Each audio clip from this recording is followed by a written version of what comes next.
Testing 1, 2.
I know.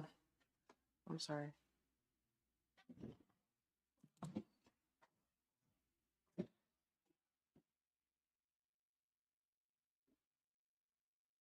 Good morning, everyone. We'll start with the pledge.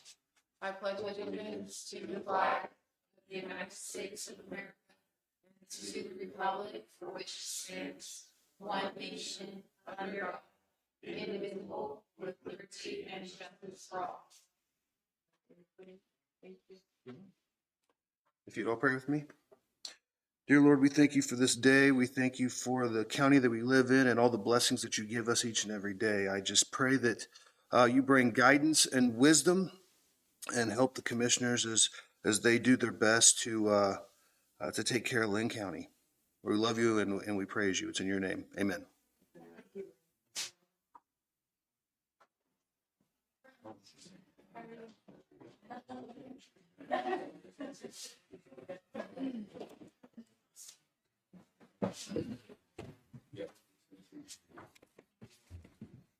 I'll make a motion. We approve the minutes as written from February 2nd, 2026. I'll second that motion. Been moved and seconded. Any further discussion? All in favor say aye. Aye. Aye. Aye.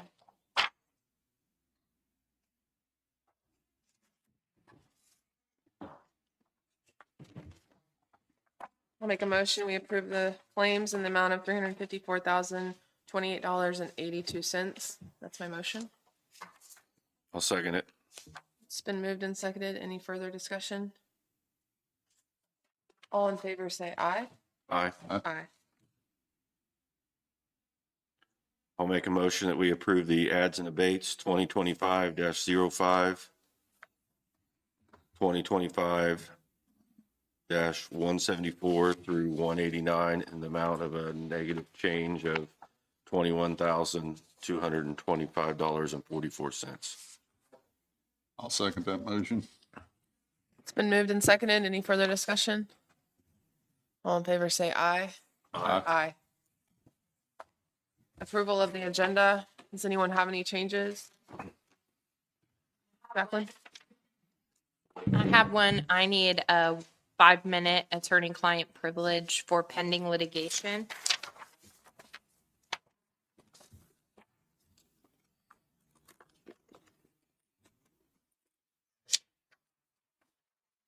I just have a correction on the second executive session under clerk, changing from attorney-client privilege to non-elected personnel, 75-4319 B1. That's all I have today. You have anything? I'll make a motion. We approve the agenda as with the changes mentioned. I'll second that. Been moved and seconded. Any further discussion? All in favor say aye. Aye. Aye.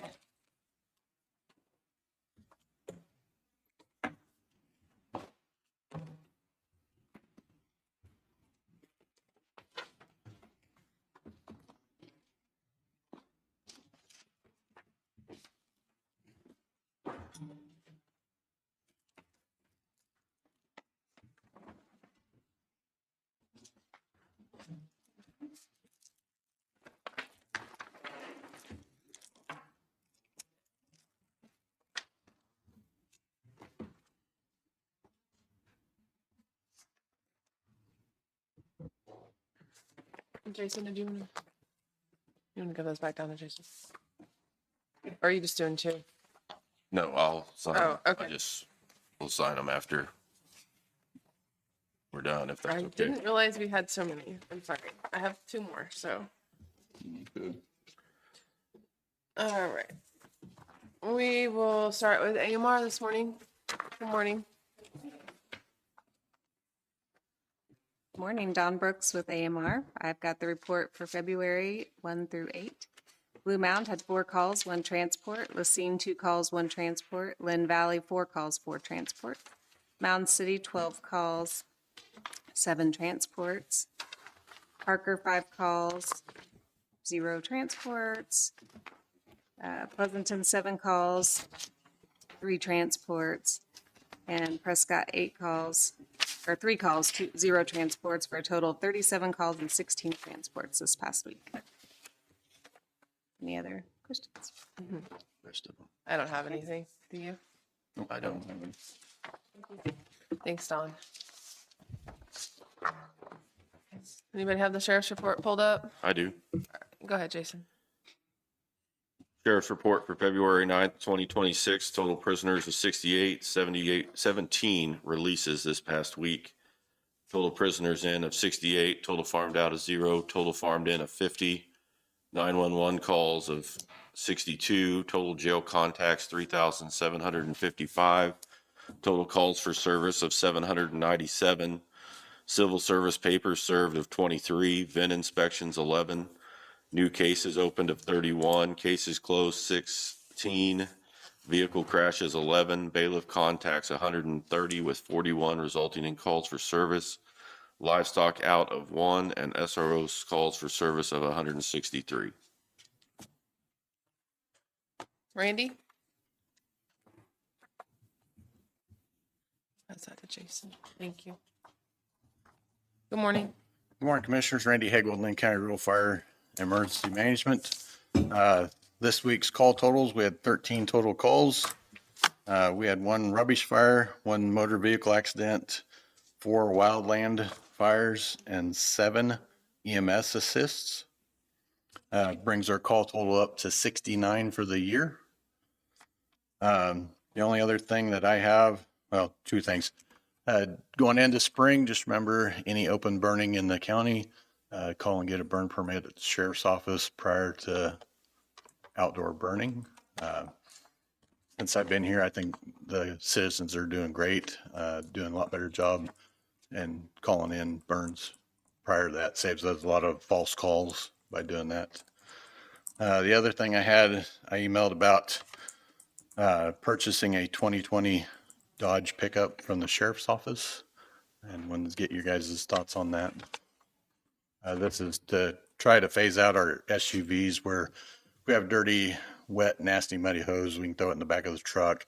This is the 4-door truck, so we're carrying the same amount of people in it if needed.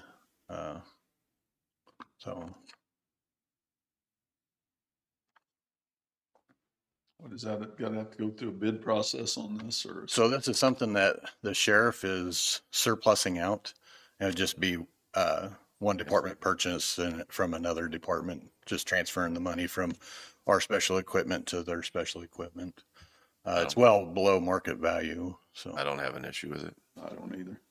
I don't have an issue. So you'll get rid of a SUV then? Yeah, we can take one out of service. On that, you guys make a motion. We need to motion to take that out of our special equipment and put it into the sheriff's special equipment fund. So, and our special equipment fund before the transfer had like 648,000. How much? It's 20,000 exactly. I'll make a motion that we allow fire and emergency management to transfer the 2000 Dodge Ram. Yeah. In the amount of $20,000 from the sheriff's department, special equipment from fire and emergency, fire Special equipment, special equipment to sheriff's special equipment. Can you clarify that year? Was it 2020 or 2000? It's 2020. 2020. Okay, just making sure. I'll second that motion. It's been moved and seconded. Any further discussion? All in favor, say aye. Aye. Aye. That is all I have unless commissioners have anything else this week. I don't. I don't right. have anything. Thank you. Have a good week, Randy. Thanks, Randy. Thanks.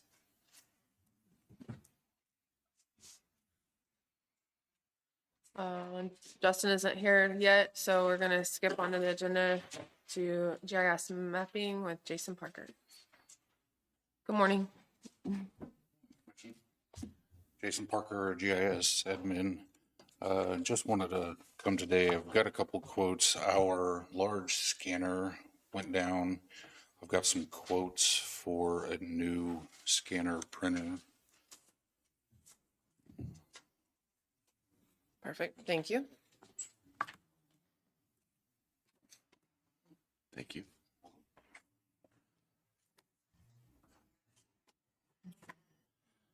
So for Drexel Technologies, they quoted a all-in-one for $10,972.15. Salina Blue for pretty much the same thing. They quoted for $12,495, and Sumner One was $12,999. I would like to pursue the Drexel Technologies bid. It's a little cheaper. I'm not sure on the process on this, since this is something I've never dealt with before.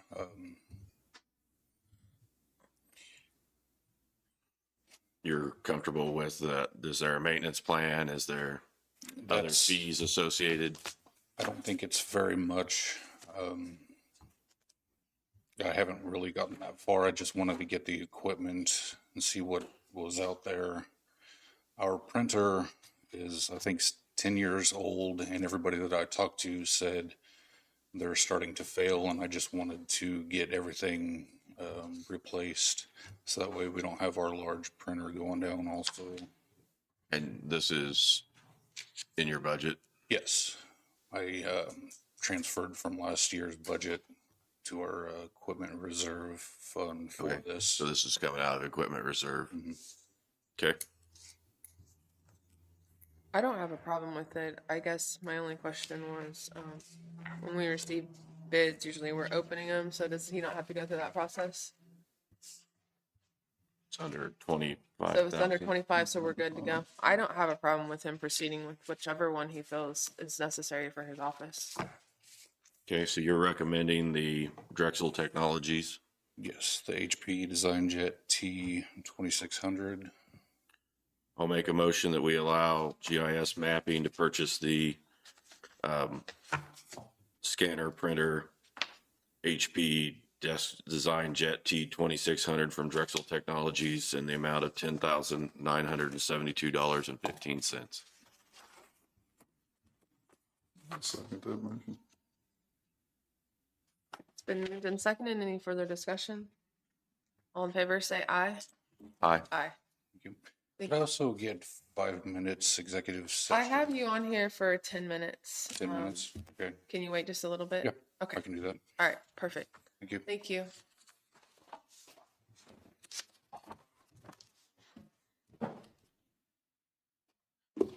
Jesse?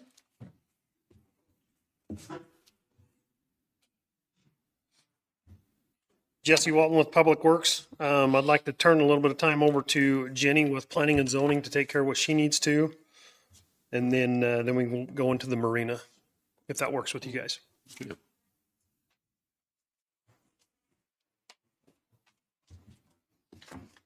Good morning. I'm here to ask for your approval for Resolution 2026-02 as presented, so we can move forward with finalizing the zoning change for case number USKS 107 LU 2025-8. And if you have any questions, I'm happy to answer those. Can we just get the copy up here so we can read that? Absolutely. Jason, you can look through that if you want. That's from last week. We approved that. It's a rezoning change for Evergy. Okay, Yep. Any concerns with it? I don't. Okay. I'm fine with moving forward. You guys are? I am. Okay. So last week you all made the motion to approve the rezoning. This week you just need to make a motion to approve that resolution. I'll make a motion. We approve resolution number 2026-02, which is a resolution changing the zoning classification from agricultural to light industrial. That's my motion. I'll second that motion. It's been moved and seconded. Any further discussion? All in favor, say aye. Aye. Aye. Thank you. Thanks, Jenny. Okay.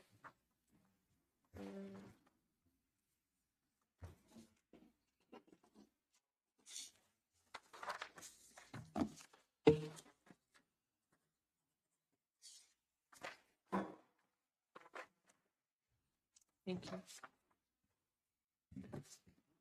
Where's that?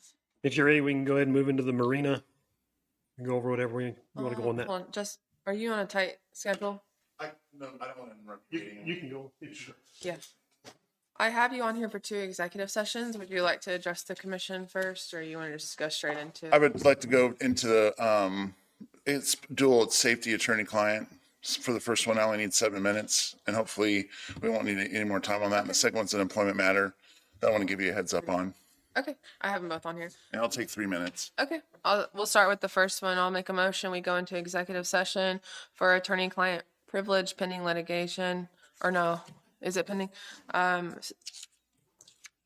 With, sorry, 754319B2 with Attorney Justin Meeks, the 3 commissioners. Anyone else? And Jacqueline Paletta.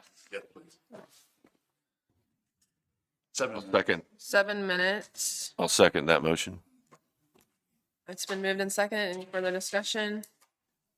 All in favor, say aye. Aye. Aye. Returning at 9:23 in the commissioner's room.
there was no action. We'll go back into another executive session for 3 minutes with the attorney Justin Meeks, attorney Jacqueline Paletta, 3 commissioners for non-elected personnel, 75-43-19 B1.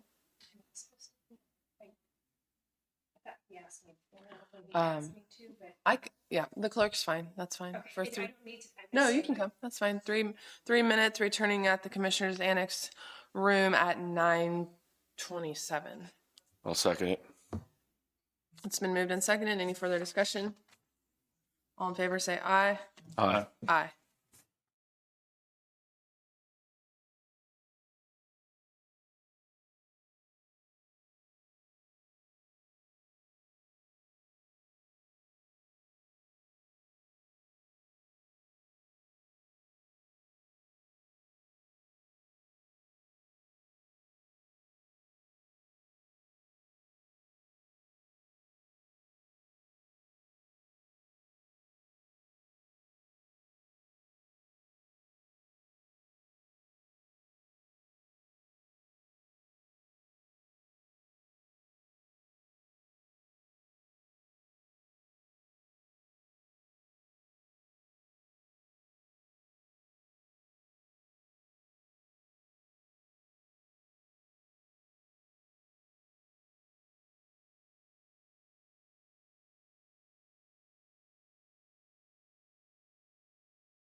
Can we go ahead and get Jason's out of the way?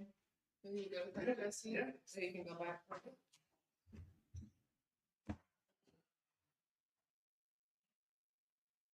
I'll make a motion. Sorry, I didn't know I was off. I'll make a motion. We go into executive session with Jason Parker, the GIS mapping director, the three commissioners, the clerk, and the attorney for non-elected personnel, 75-4319B1, returning into the commissioner's annex room at 9:40. That's my motion. I'll second that motion. It's been moved and seconded. Any further discussion? Is this in regard to job performance? No. What's this in regard to? What are my options? It's in regard to job So- performance, job duties. Be under job duties. Okay.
There was no action.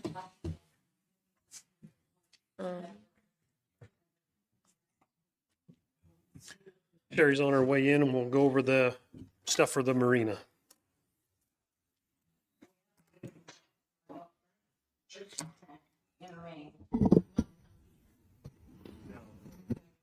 For the senior citizens. Oh my gosh. You're just, Morning. good morning.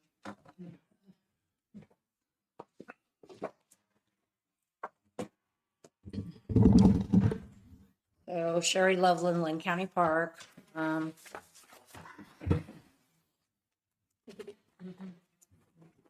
Thank you.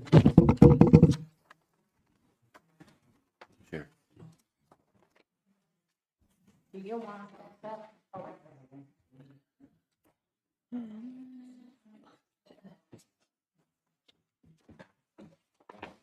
Okay, the first thing is the report for January of 2026 for the park. Marina sales, we sold $64.58 in January. Marina food sales was $307.82.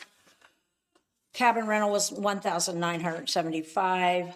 No boat slips yet. KDWP, Kansas Department of Wildlife and Parks licenses didn't sell any. Airbnb none for a total of, permit, which is RV camping and camping. Total was $12,090. Expenditures, personal services, $5,182.96. Contractual, $1,410.61. Commodities, $371.57.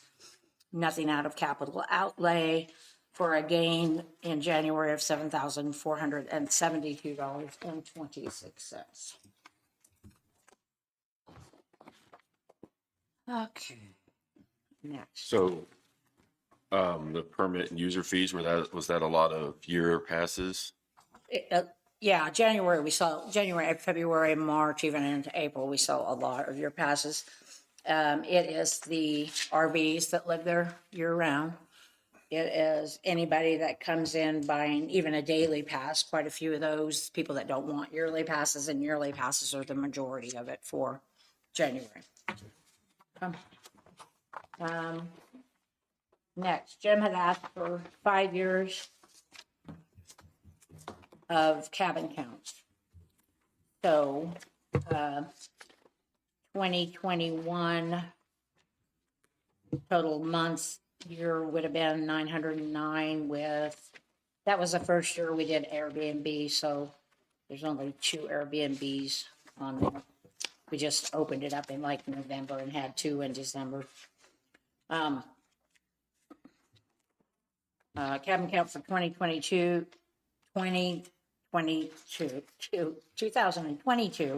was 1,002 total for the year. 2023, 1,037. Then we dropped after 21 and 22 and 23 would have been after COVID. Plus, there's something I would talk to you about in executive session that I've discovered, but 2024, we dropped to 783, and then we went back up to 884 last year. So, any questions on that?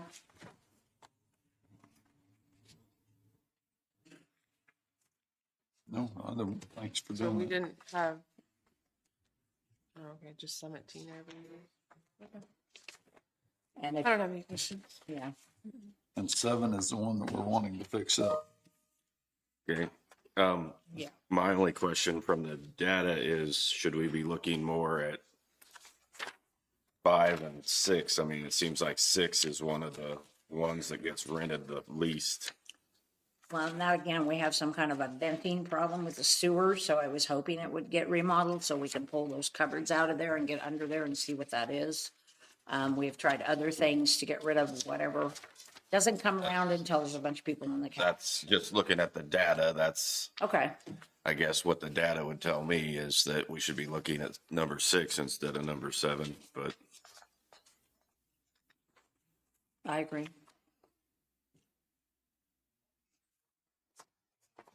Does that do anything as far as our bids? I mean, they're remodeling the cabin. The cabins are the same size. They're set up differently. 5 and 6 are different than 7, so. But Change our bid on it, the way the floor plan would be. Okay. Well, that stinks.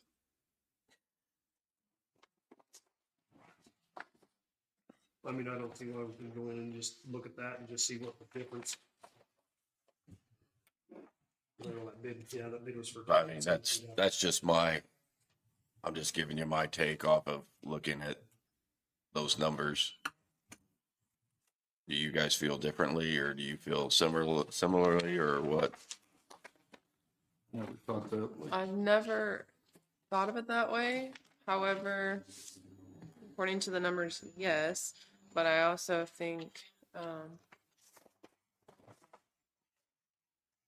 cabin 7 was the only one that she had at Airbnb. I think that's Right. why we were trying to just do that one. I agree. But I get what you're saying. We should have maybe before all this. And no, actually, cabin 6 is really the one that needs it the most, and we can start that one. But that's just not What we did. afterthought. Right. No, I understand. But I get what you're saying.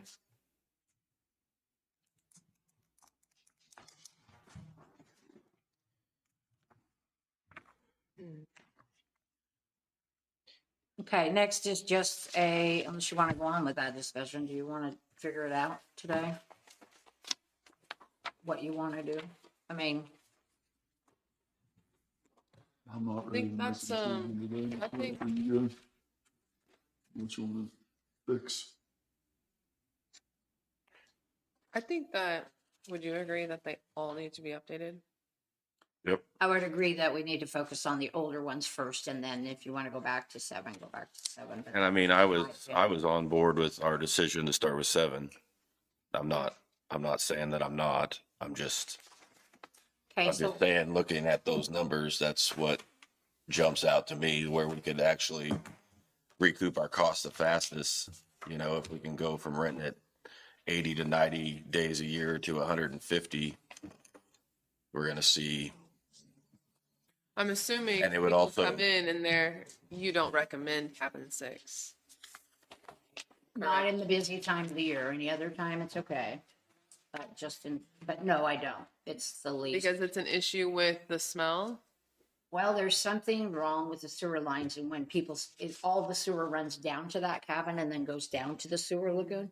So when a lot of people are using the cabins, it's worse. So my preference would be to fix that before we put 20,000 into the renovation. Okay. Because that's not gonna fix the smell. So I think I would be okay with moving forward with cabin 7, but we really need to focus on this Okay, sewer but- issue in cabin 6, right? Right, but to get to what we need to get to, I think the cabinets have to be pulled out of 6. So it would come out of, So she's saying that you have it to would pull it. be beneficial if we were remodeling it at the same time. I mean, and then why couldn't you turn 6 into an Airbnb at that point? I mean, Could we do 6 and 7? Do you want to go back and, I mean, so Jesse had an idea. I don't know if you want to speak on, doing 1 a year, 2 a year. I think doing 1 a year would be great. I do think 6 is one that looking at the statistics of it, 6 is the one that we need to work on the most to take care of what we need to do. As far as the bids that we have in, I think that's a decision we need to make, whether we're gonna go forward with these bids, and if we're not, we need to make a motion to not go forward with them.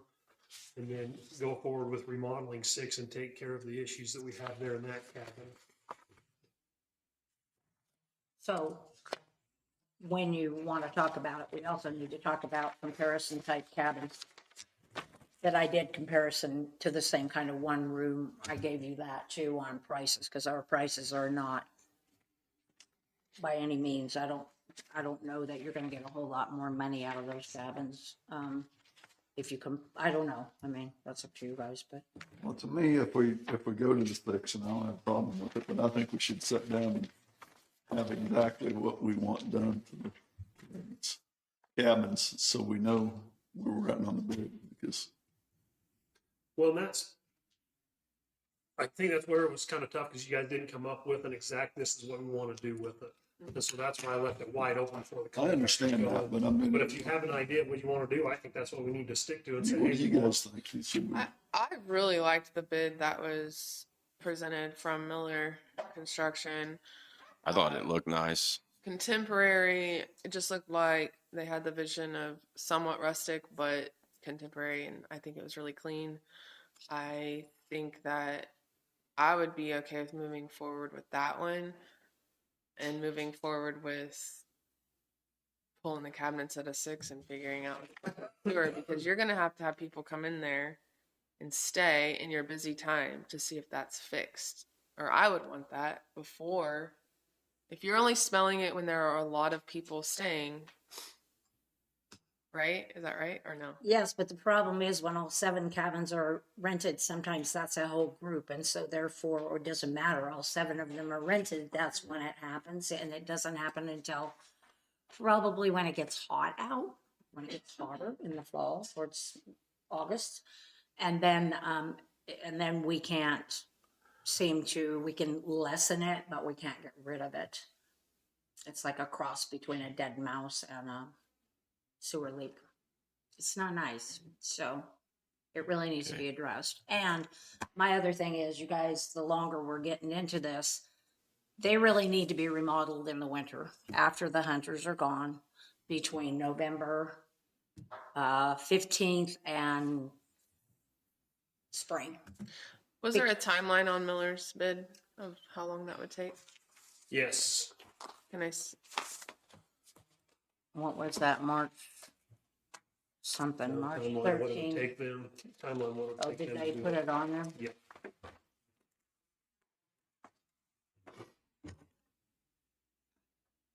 But I already have cabins rented out for all 7 cabins for different functions that there's no way we can get in there.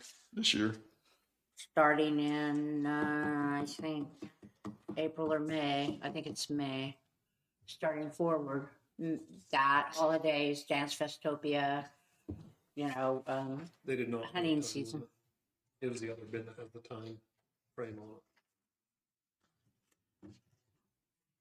Well, that if we move Can we- forward, Can we ask them for a time frame of when they would start, when they could be finished, Yes.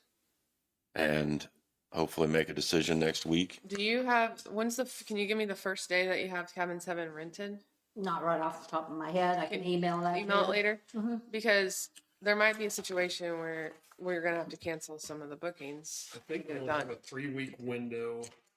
That sounds about right, Sherry, when we were discussing this with the contractors. I think we only had a 3-week window from when the current renter is in it now, until the next one comes in. So they we're very could turn them in short. 3 weeks. Yeah, it'd be a turnaround, pretty quick.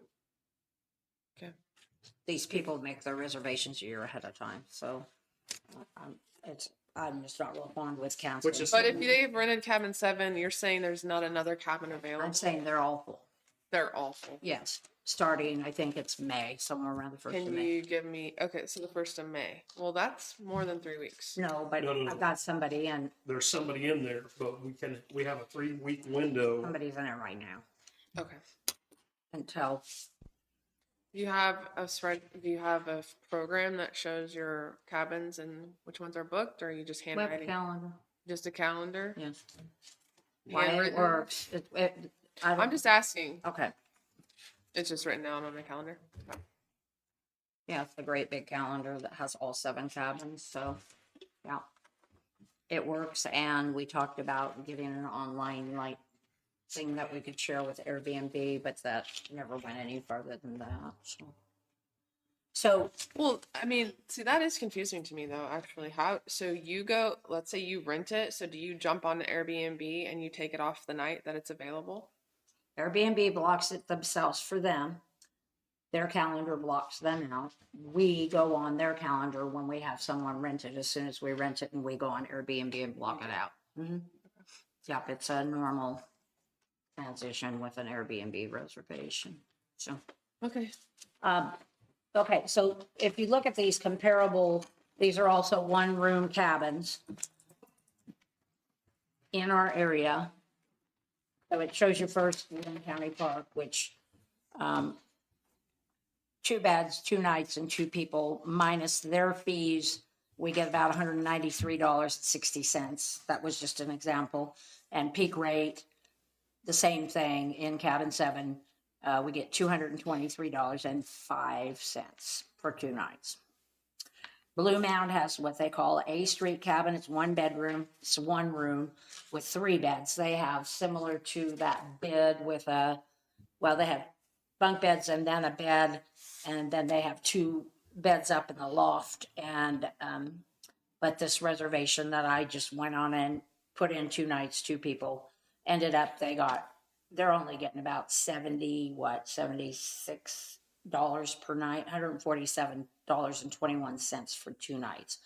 Blue Mound, the same group, it's called A Street American Bungalow. That's not right. The other one's the 3 beds that I said that wrong. This is the one with the loft beds and then the bunk bed and the lower bed, regular bed, full size. Neither of these 2 cabins even have a real bathroom. They have like a toilet and a sink and a curtain that goes across when you go to the bathroom. And 2 nights in it is the same as the one above, about $76 a night. No, 76, 78, whatever, per night, $147.21. And then the D&B cabins in Pleasanton is 1 bedroom with 1 queen bed. It's $173.06 per night minus Airbnb fees. After fees, they are getting $148.83. So they're getting $74, $75 per night. So just so you know, that's comparable as I could get to same kind of style cabin. Did you take our Airbnb listing off? No, it's on there. It's blocked out because we have somebody in it since the 1st of December. You won't find it if it's blocked out. Like, the dates have to be when it's open for it to show up. So if you do a reservation after the 1st of March, because I just put May 1st to the 3rd and nothing. like June 19th through June 21st in.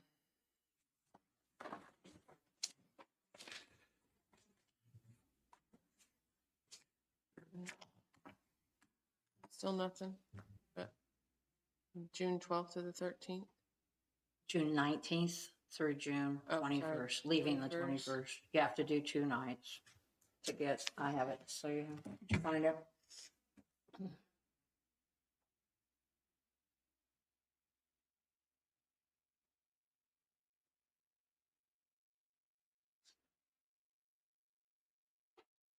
And also, the only thing I'm not sure about, Do you have every single night booked? I had from December 1st through March 1st. I have an Evergy guy in there who rented it all winter because I do a buy 2 nights, get 1 free. So that is where most of the cabin rentals for the month of December are. Buy 2 nights, get 1 free? In the winter. I do it every winter to keep people in the cabins for the winter. Sometimes I have 2, sometimes I have 1, sometimes I have 3. I don't think we should be doing that.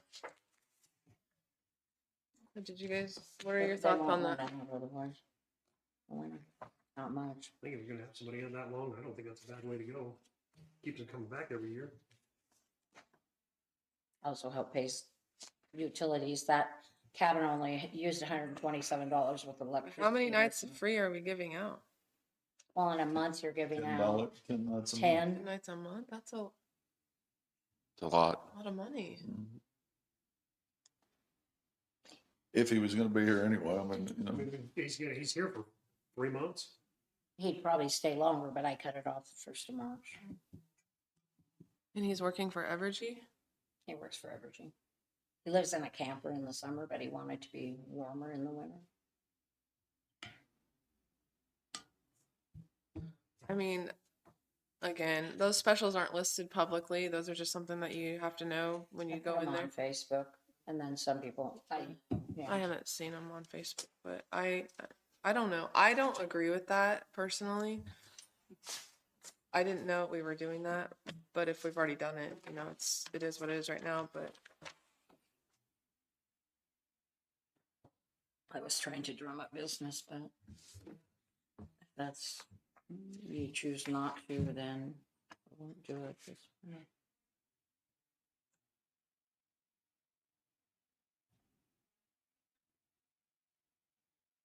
Is that the only one? You just have one of them rented like that on the Well, 2 nights? Well, we did it, there were people in cabin 1 and 3, 2 winters ago, both, so it wasn't just the Airbnb, it was 1 and 3 too.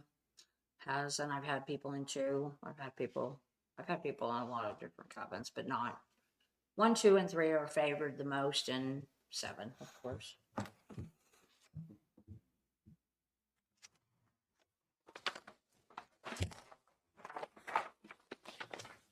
I just go back to, I don't think that the numbers on paper look like Airbnb is the way to go.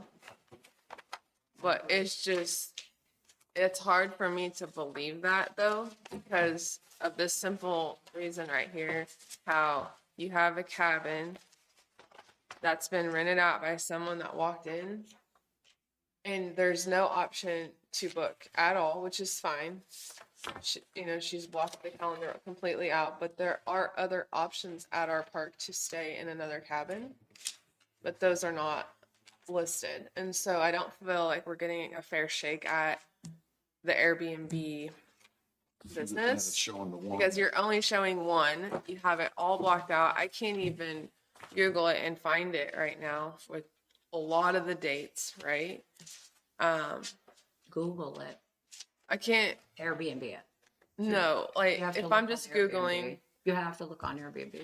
I'm saying Google because I'm just putting in Linn County Park Airbnb and nothing pulls up. That's what I mean by Google. Right, but can we put a link? And then I go into it and still nothing. I have to listen to you to tell me to go to a certain date, change the date, change the date, change the date, with nothing pulling up. And we have other options out there that could be rented on It Airbnb. appears to me the Airbnb is rented less than anything, right? Yeah. But Well, I remember the discussion a while ago when they were discussing this Airbnb that we were only going to put cabin 7 on Airbnb. So the options of having these other cabins on there, that's what if you want that to happen, you need to make that decision that you want to put the rest of them on there to rent out. So you make that decision whether you want to do it or not. And if you're going to do that, then I suggest we go ahead and start remodeling cabins so they're appealing to put on Airbnb to rent them out. So why don't we do 6? agree. We start with 6. You have to go back out for bid because you're going to add the sewers. I think My we- issue is I with think the we sewer. reach out to the There's no 2 reason to people. Why don't we reach out to the 2 people and just say, hey, we've changed the cabins we want to do. Can you do this in this cabin? Yeah.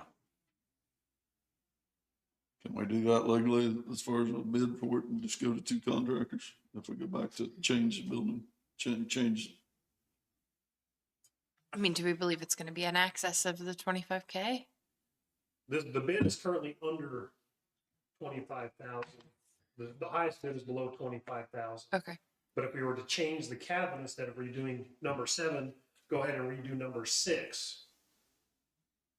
And just say, we want to do what you have in mind in this cabin instead. Yeah, I mean, I think that would be fine as long as we're under the threshold. And is there any way we can get drawings on the other bid On if the we're other going cabin. back to them? No, I mean, one had pictures and stuff that way. The other was They on really paper. didn't submit a drawing, I mean, they did, but it wasn't. A floor plan, a layout, something along those lines that we can look at. You know what I'm saying? Yeah, I imagine we can.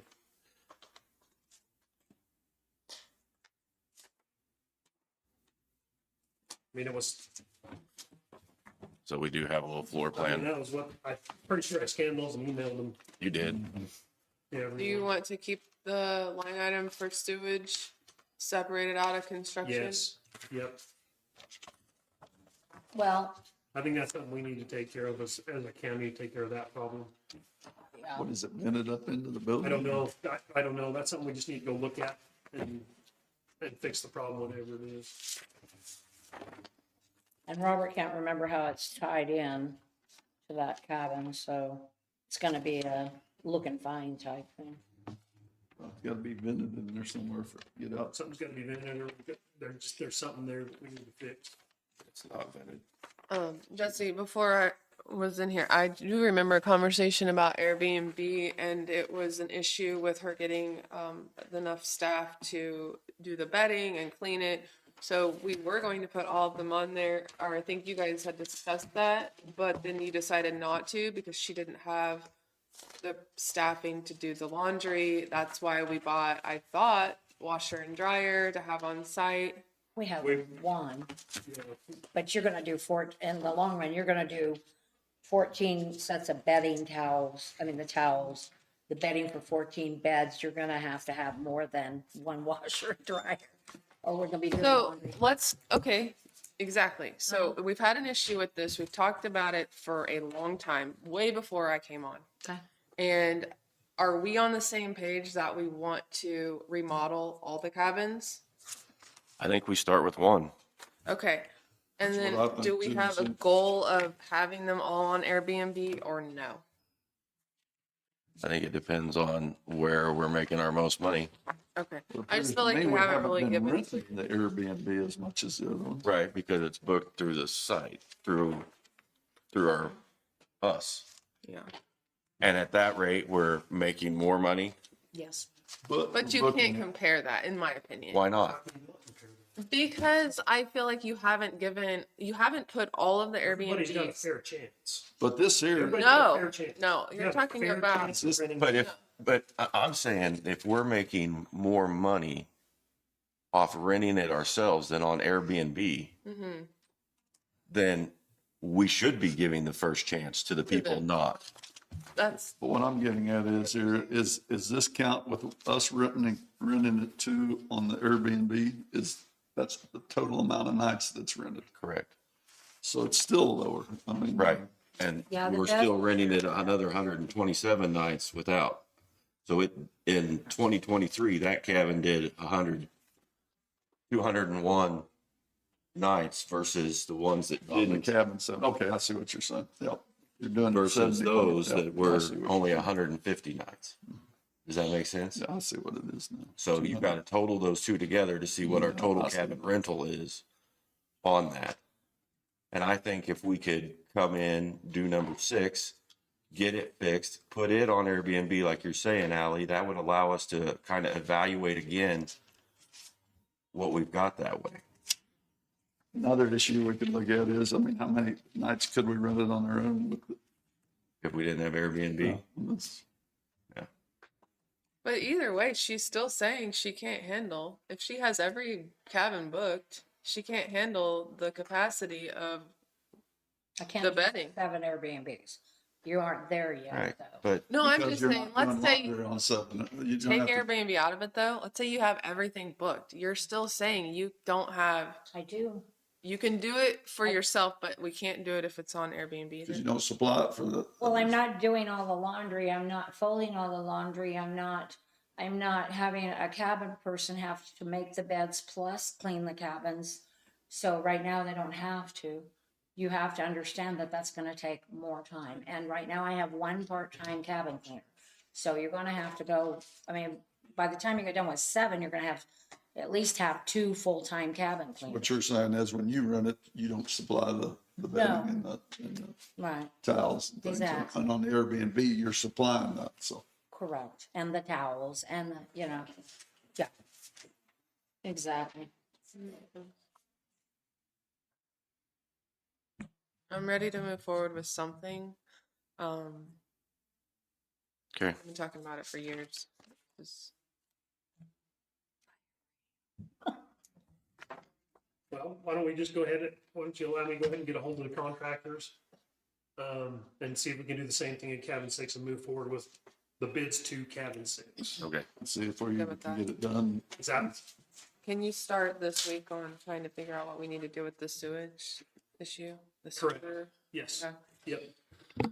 Well, and probably Frank and Robert can help with that too, as long as we don't get into like full-time mowing if we got it done, you know, whenever we get it done. How long has this been an issue? About a year, a little over a year, started maybe a year and a half ago. I said something about it earlier I don't know when, last spring or fall or something, I don't know. Okay, but if I mean, if But you we were noticed trying- it then though, That, why did we? that not move cabin, forward? that Because cabin we has were been, trying to think because we thought it was a broken, this Cabin rents a lot more. I'm listening. that cabin's been like our The sewer lowest is cabin, rented like through 4 the out of the cabin. 5 years. And so it doesn't go through the roof, and we thought maybe there was a break in the. You have been trying to figure. Lowest something out. rented cabin, We 4 have, out of our and 5 then we years. blew in insulation around. 25, it was, Pipes come through. Mm. Anyway, we did a lot of things. would have been the most, right? Well, I What? feel like if you need I'm to talking bring a about 6. professional in, Oh, I think 6, that's okay, what we okay, should yeah. probably do. 4 out of the 5 years. Get that Cabin done. mix has been our Well, lowest. if he looks at it, sees what he thinks. Rented but cabin. Again, Robert can't remember where the drainage goes. Is what I'm saying, Jim. I see what you, That's why I'm saying that's the one we should focus on. That's the one we're gonna get our most bang for our buck. And we're gonna see if the remodels actually pan out or whether it if stays. we have an issue with the sewer, it needs fixed anyway, so. Right. Right. Look at the 6. Are you guys okay with going with Miller Construction?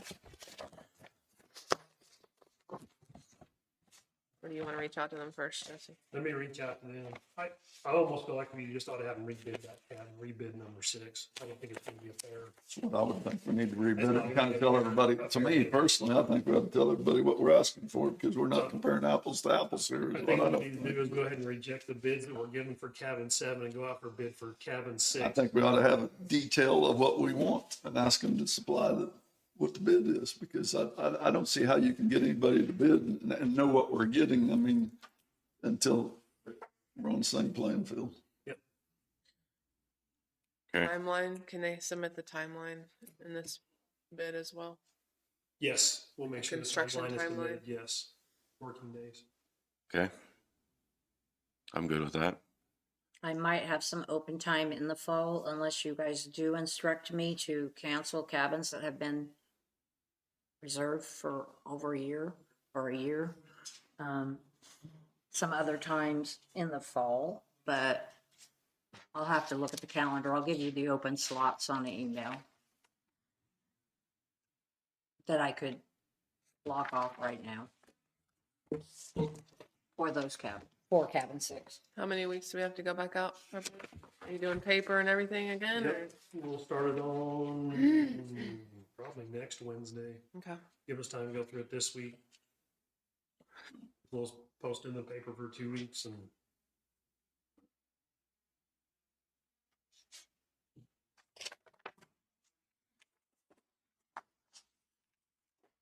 Are you leaving less confused or more confused today, Jerry? No, I think I have a path. That helps. Okay. Okay. That's good to hear. okay. All right. Have a good week. Thanks Thanks. for all the Thank you, Terry. information. You're welcome.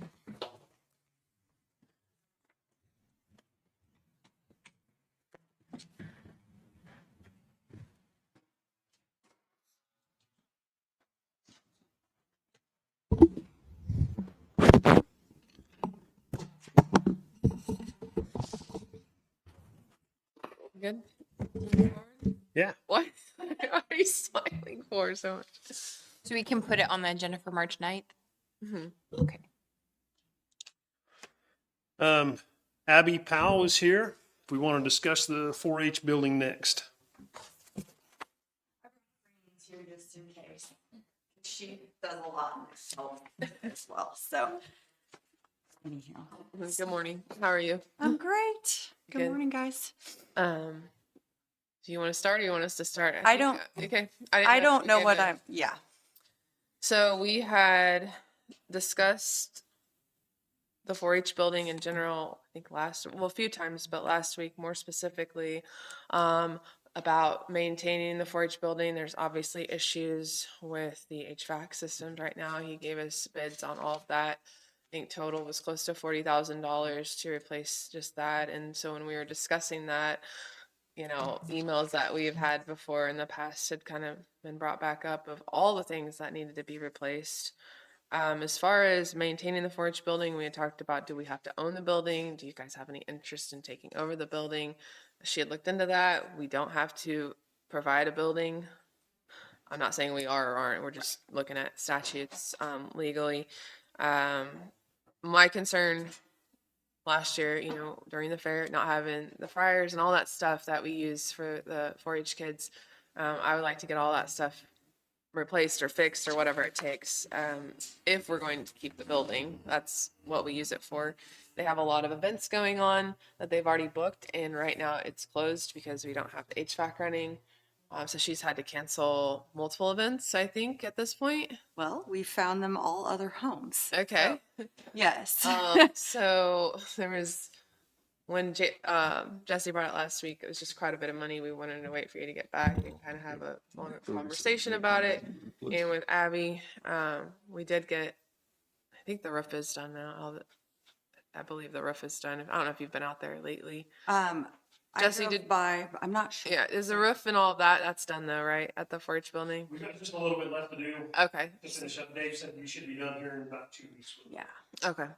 So that wouldn't necessarily deter any event space rental except the HVAC system. And I know that we had talked about the money that we make or the income during the winter time versus the income versus expenses. So I don't know, just an open conversation. We'd like to hear thoughts from you, if it is beneficial that we maintain it, or why you think we should, or just all the things. The calendar, we talked about the calendar that you have where Jesse doesn't know it. I'm not saying he should or shouldn't, but he just didn't know it. And so when there was an issue with carbon monoxide, we can't have people in there. That's obviously a liability on the county. And so we did say until today, we just want to have another conversation about it. Yeah. So I'll just kind of maybe start where I know of. And that's what I told Jesse. I said, not that I've been here that long, but I have been here 18 years. Time flies, I guess. So I think that the 4-H building has been kind of an inherited thing that Extension has always taken on that booking role. And so we've maintained a calendar. We do kind of what she was speaking about of paper calendar. And our office professionals kept that, and we have a contract and rent that out. And so, yes, there is a disconnect between our office maintaining the calendar and then Public Works doing the maintenance on it. And so I do feel that that's been better of turning in work orders and who to email and those types of things. And then we receive the revenue from it that we take to the clerk's office, and it's not clerk's office, treasurer's office, and that gets deposited into the 4-H building account. So that the revenue from the rental does not come to the Extension or the 4-H. It goes right back to the county. And then I have taken on, because that's what we had done, was the cleaning supplies, paper towels, toilet paper, trash bags. We have taken on the responsibility of getting those things picked up, and then we turn the bills into the clerk on those. As far as utilities and repairs on those things, we're not always aware of what those are because they don't come through our office. We're kind of, I guess, we're the Airbnb for the local Airbnb scheduler for the 4-H building. If that kind of puts it into perspective of what we're doing. And then as far as events that are coming up, I do have those all moved through March. The next event that we have in there is May 9th, which is a graduation. And then the next event after that is Rodeo Bible Camp, which happens in June, I believe, for 10 days. So we have moved some people over to the Legion building, also to Bunker Hill, and different libraries. So we've kind of assisted people in finding them new places for their location. And our office is just under the impression until further notice, if somebody calls to reserve the 4-H building, that we say it is unavailable at the present time. One of the questions that was asked was how would Extension entertain, maybe taking over the 4-H building? We had an Extension board meeting Wednesday of last week, and we brought up the discussion with that. And at this time, our budget is not going to allow taking that on, especially since we're on a 10-year contract with our office in Paola, and we're at year 6.5 on that. So that's something we're going to have to be budgeting for coming up also. So that was our Extension board's decision on that, was just at this time, we don't have the money budgeted to take that on. So What happens in Miami County? Do they supply a 4-H building? their fair board does theirs. Their fair board supplies the whole building? fairground. Yep. Yep. And then they have an individual who does the bookings and things like that. And then, yep. Yeah. And then. So you're presenting to 4-H council and you haven't? No. Oh, okay. Sorry. 4-H has nothing to do with it. If the 4-H in Miami County wants to use the Miami County 4-H building, they don't call it that, but they have to reach out to the fair board. They don't have to pay to use it. It is waived. Bourbon County is the same way, that the fair board has ownership of the 4-H building down there. Those are the only two that I'm aware of. So, yeah. Now, when you rent the building, When she's talking about the Extension Council, which is an elected position. Yes. Our Meridazine Extension Board. So different from Council. county 4-H? Yes. Or the fair board though? Correct. So we haven't presented this to the fair board. Correct. Now, is it the rental per night? Is that the way we do it? $75? Is that what we charge per $75 night? a day. Yeah. Okay. Yep. Yep. And we do like 4-H and like youth nonprofits has been in the contract that their fee is waived. So. Okay, and here's the way I see it. We can push this off on the fair board, and that's fine. We're gonna see an increase in that budget to offset this budget. Right? You think that's a fair statement? Well, they'll take their portion of their mill is what'll happen, is because we won't have to, they haven't. Right, but I mean, we'll be just shifting the money, is what I'm saying. If we take care of this, then it's gonna be under our budget and everything. That way, if we push it off onto the fair board and they take care of it, it'll be on their budget, which will be coming off of our tax rolls just the same. It's gonna be the same expense regardless. Well, there's a set of the mill. You're exactly right. If whatever portion of the mill is, it could be at the top end is what, in order to take this on. Right. It could increase, but we'd be decreasing on our side. I understand what you're saying, and I agree to an extent, except for what they need is not getting done in a timely manner. And I don't feel like we have enough knowledge of the needs, and we, as the commission, we aren't, we haven't fixed the fires, we haven't, you know what I mean? We haven't, how are we, they need new chairs, they need all these things, or the HVAC, I don't know. I'm just trying to figure out how do we communicate with them better on the needs that they need for the building. Nothing's. Do you guys getting feel done. that if we bring the fair board in and talk to them and see, because they do have a budget, even though it isn't something that they might not want with this building, but then they would control, they own the ground that it's sitting on. Right. It's just our building. If they choose to, the chairs and the other things might be better managed. I think it's a good possibility that it would be better managed. If they own it than if we own it.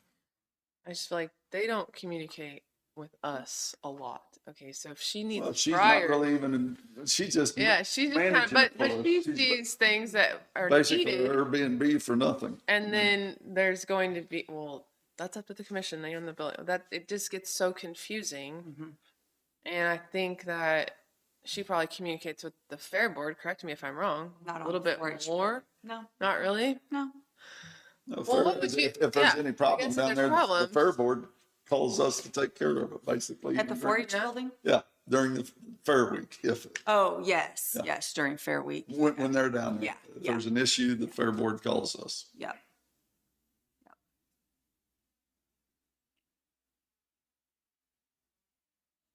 I personally think we need to get the Fair Board in there and talk to them and just see, see what kind of deal we can work. I do too. And I think it would make the most sense. And like I said, that's the reason I was bringing up that point. It's not going to decrease taxes. It's not going to No, raise it isn't. taxes. It's gonna be on the mill levy, but they have an excellent facility down there, but they have had the money to make the other things better, and it's obvious we're not gonna spend the money, Yep. as far as the commission, that's because we have it.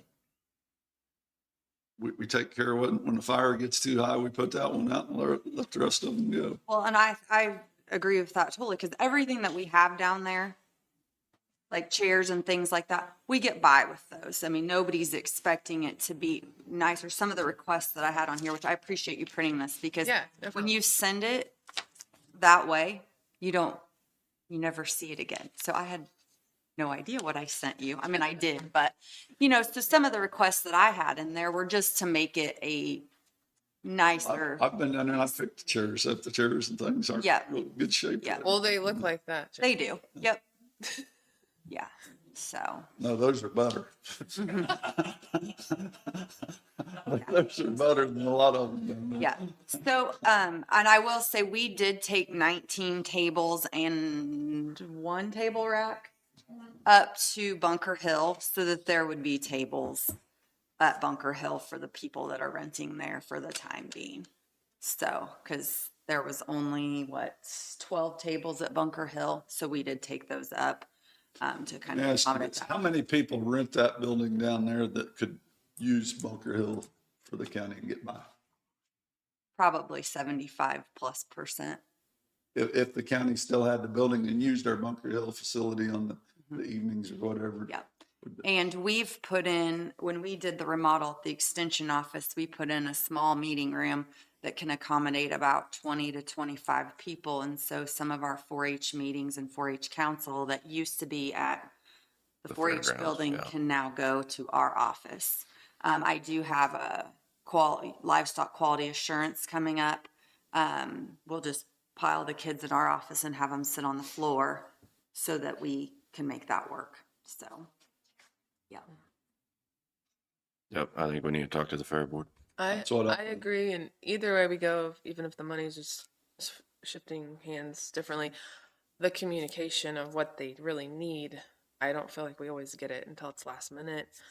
So if the Fair Board could be responsible, or someone of the needs, or you present it to in a timely fashion, I don't know.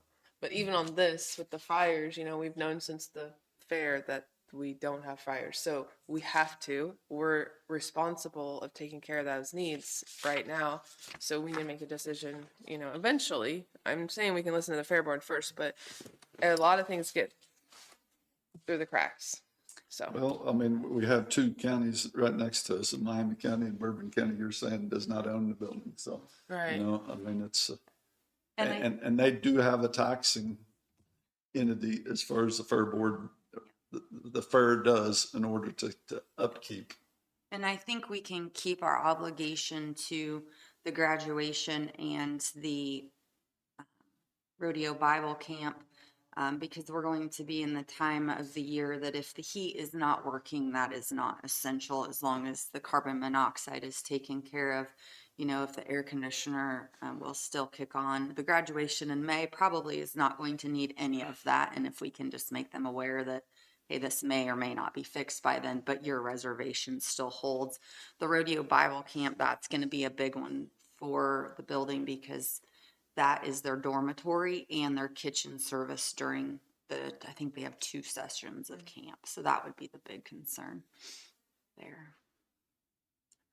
Well, I'd like to move forward with the Fair Board. let's get the Fair Board in there to talk to us. Okay. Somebody reach out to them. Did you guys want to come back in again next week, or?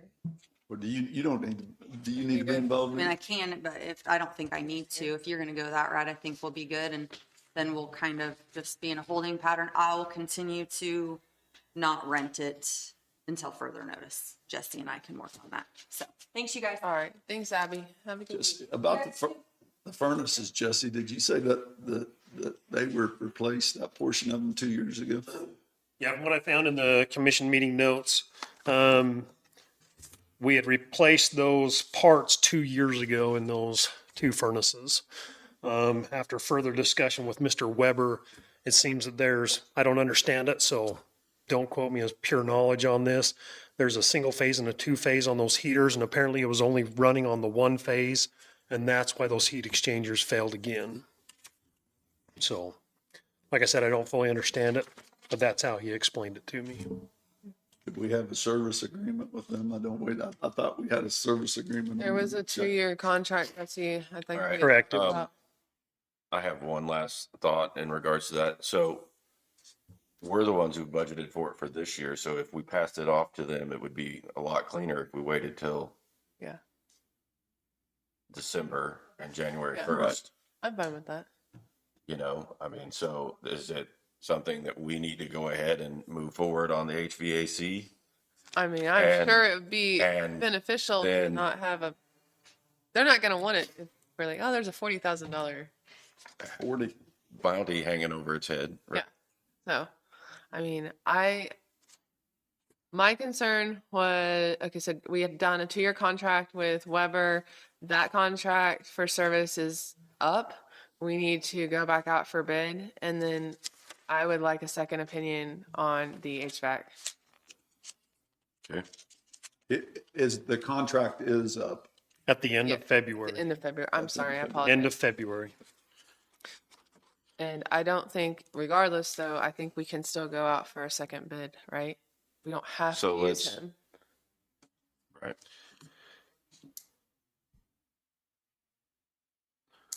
So let's go out for bid on that, see what it's gonna cost us. Figure that out. Continue to talk to the fair board, knowing that this is gonna be a January 1st, the takeover thing. And so we'll get it fixed and have it ready to go for them to take over.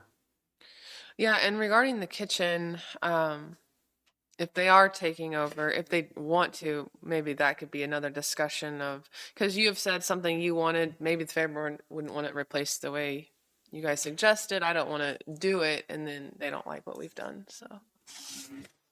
We know that there are issues with the fryers, so I think that would be the other thing that we would want to take care of. But, okay, Or- so, Or the kitchen. sorry, Abby. that we're Yeah, still you don't leave discussing. yet. I also think on the kitchen, I don't know that all of those things are necessarily required to have the building. 4-H Council no longer uses it during fair to do a food stand. We rent it out day by day. Last year we did soda fountain pop. That was why we charged a larger rental rate. This year, if we rent it out, it's going to be a $75 fee per group that they're going to pay right to the county. It's not going to go through 4-H Council because essentially they're renting the county's building. But I don't feel that we necessarily have to provide fryers and a commercial oven. And that's in this email that Ally and I had, was to replace that big commercial one just with 2 standard home ovens so that people can warm things or boil water or what have you. So I think that the kitchen, as far as that goes, there's been a change in a lot of things of how we do things and how people do things and the expectations of that. And so I think just kind of tying up those loose ends and not worrying about replacing the fryers, or, you know, if that's something that you're passionate about, to do that. But I think the biggest thing is if that oven isn't working, to go ahead and try to get it out of there, which is going to be an undertaking. But there is just a regular oven in there right now that somebody donated, and I think people have been using that because it's workable. And so I think that kind of looking at our expectations of when you rent the 4-H building, you know, just having function versus Pizzazz. Yeah. 4-H building has 0 pizzazz. Agreed. So just, Being I think there. that, yeah, I think that's where we're at with some of that kitchen stuff. Is I think the people that come in and rent, the biggest thing that they're looking at is, Do we have a functional oven to warm food up? Do we have tables? Do we have chairs? Do we have toilet paper, paper towels, and trash bags? Oh, and heat and air. Those are the things that they Yeah. worry about. They're not looking for, does the pop machine work? Does this work? And things like that. So 4-H Council did purchase an ice machine that's down there. So that's been an added feature that people really enjoyed. But if we move forward with the building, then, we're not sure what we'll do with that also. So I think the kitchen of just having bare bones is okay. Cause when we go rent places, for the most part, That's what you have. that's what you get. So anyway, that's it. Thank you, Abby. Thanks, Abby. That's another question, Jesse. On the 4-H building, you said we were getting the roof and everything was looking nice except for one side. I haven't seen it. Is everything getting replaced except for one side? 2 sides. 2 sides, okay. I didn't know if you guys had so insurance is only going to pay for the roof and 2 sides, which leaves the building looking a little interesting. I don't know if that's something you guys would want to. And that's something I need to get with Dave on before we go too much further on this discussion. Let me visit with Dave again today. I have to visit with Dave about a few other things. I know that would come out of obviously not insurance money, but you guys might want to drive by and look at it and give your opinion on it maybe next week. Would you want to just see if Dave could give us a price on doing the 2 sides? Because you have 2 new sides and a new roof, and then what are your thoughts, Jesse? Let me talk with Dave. Let me visit with Dave. All right, sounds good. I would like to request a 10-minute executive session, attorney-client privilege for anticipation of litigation, please.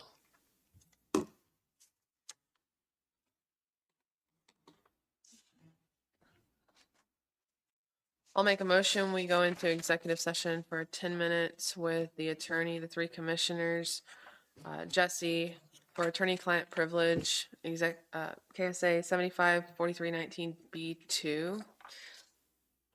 Did you want the clerk in? No, just those will be fine. We're returning at 10:47 in the commissioner's annex room. I'll second that motion. It's been moved and seconded. All in favor, say aye. Aye. Aye.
There was no action.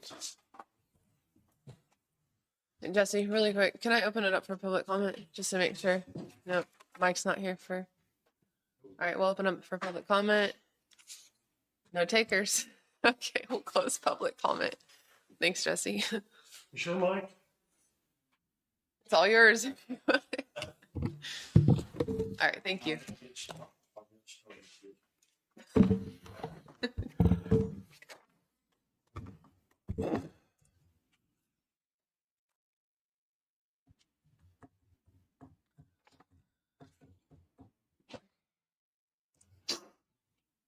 Give me just a second.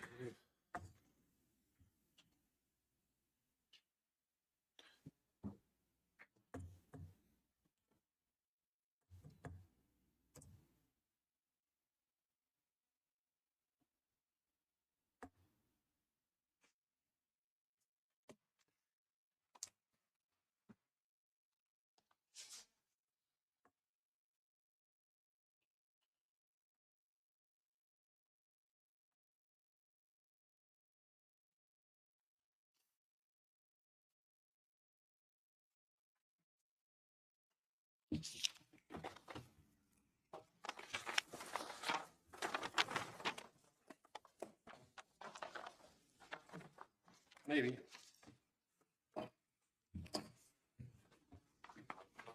Did our TV just go off? Jesse? What's that? Did it go off? Did our TV? I think it, Can you click the button, Jacqueline, and turn the TV back on? For some reason, it just. Okay. may have to go back and reconnect to it.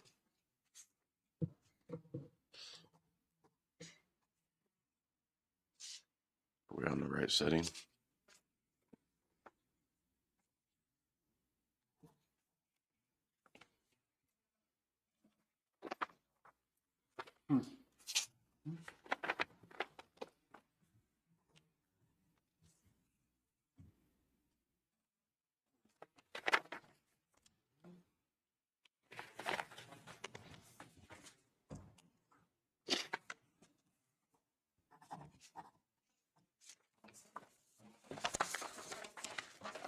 Sign that one real quick. Skip one, did I? Not just you, everybody. Everybody. Okay. I'm pretty good at skipping. So the first item that I have here, out here by the high school, right here in front of Lavender Ranch, there, KDOT is going to be replacing this box culvert.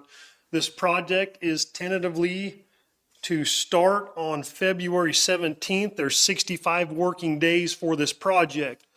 I've been visiting with KDOT about this project, went over to a meeting with them.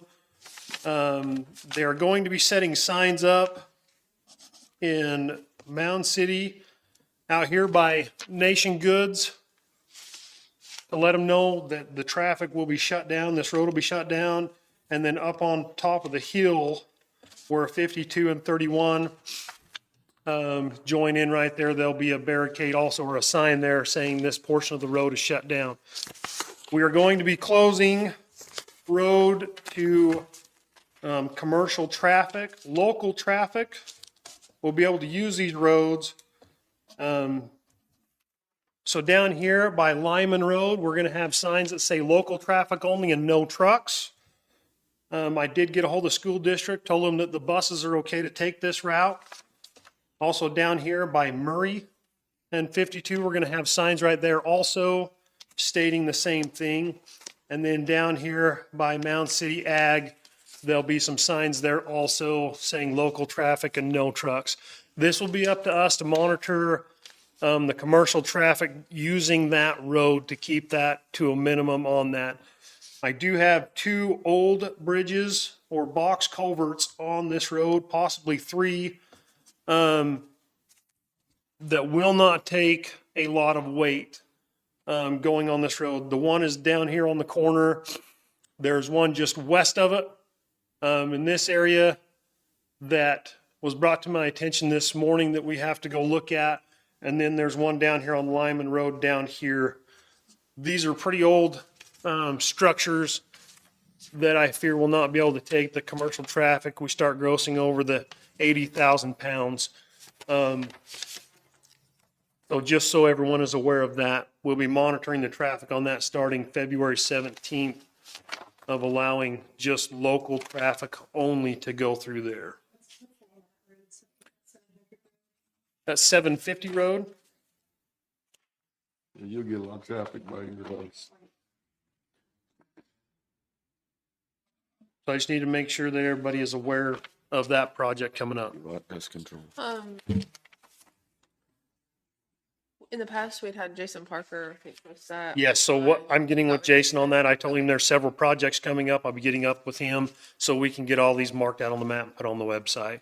Well, I'm on that one. So KDOT's taking care of all their paperwork on that. I just wanted to make sure that everyone was aware of that project that's starting this month. Also, starting the end of this month, I believe that date is the 23rd, we're going to start replacing culverts and some paved roads. The first ones that we're going to replace are down on 500 and 1077. We have two culverts there in Blue Mound that we're going to replace first and get those done.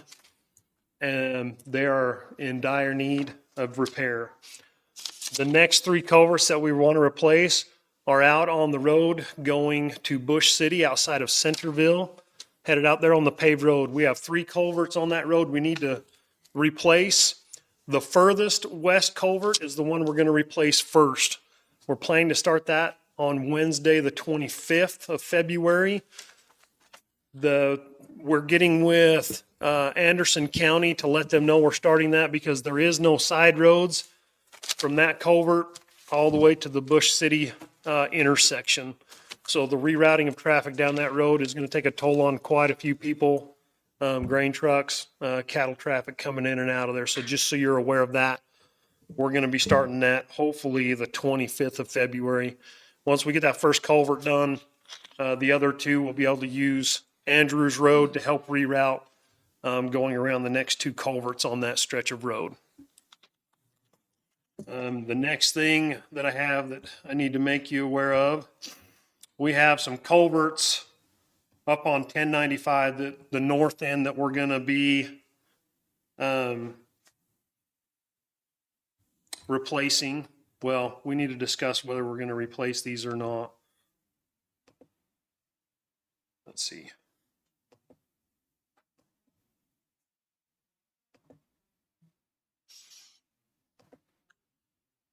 This is up on the north end of 1095.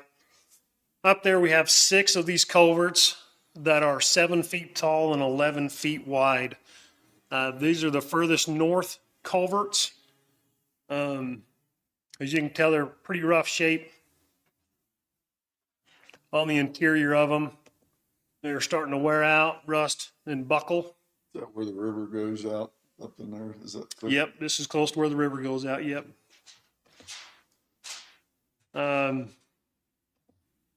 Do we have those culverts or we have to order? These are ones we would have to order and go out for bid on. I'm afraid we're going to have to do that on these. They are coming apart where they're banded together. They're coming up. The bottoms are rotted out. There is one of them where they have, so this is our helper for the day. This is our mechanic, Jack. If you know how tall Jack is, he's about my height, and this is him standing in front of those culverts just to give you a perception of how big they are. So it's just these three, or we have more along? There's 6 of these culverts altogether that we need to replace. So this one, they've actually capped it with cement, and you can tell that it's starting to separate even more over time.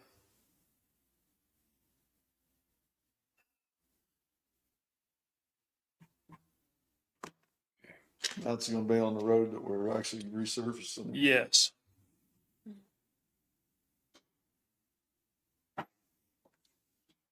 This is talking about.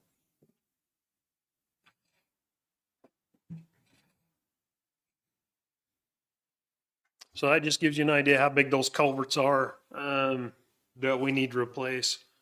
What I need is your permission to go ahead and replace these and go out for bid to order these culverts.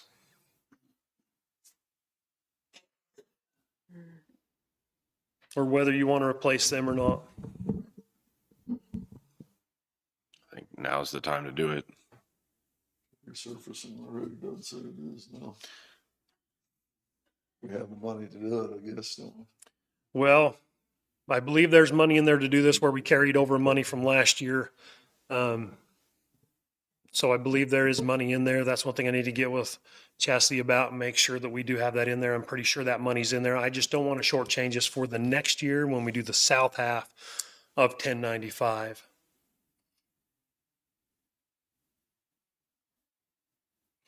One thing I'd also like to do, if this is okay, to reach out to our on-call engineer just to ask for his advice on this, on culvert size, whether we can go. So these are flat bottom culverts, oblong culverts, whether we go back in with something very similar to this, or we go back in with round culverts and put more culverts in instead of 3, do like 4 or 5 that are 7 feet tall. How long are they? I think the longest one was 84 feet.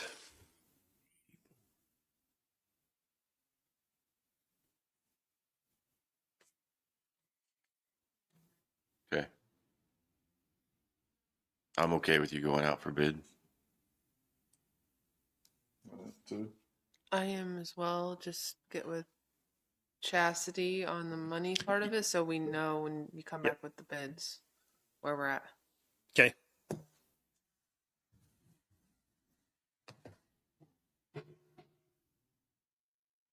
So those are the main things that I needed to bring up to your attention today, with things that are going on, with the road department.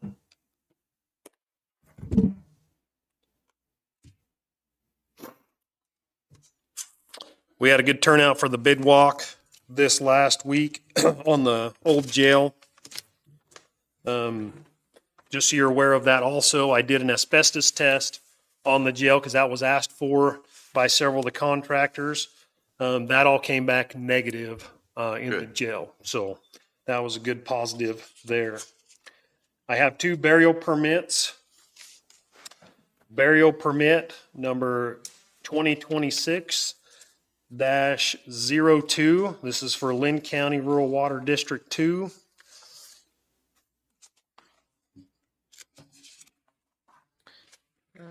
And this is $950 in Payne. yes, $950 in Payne. Ready for a motion? Yes.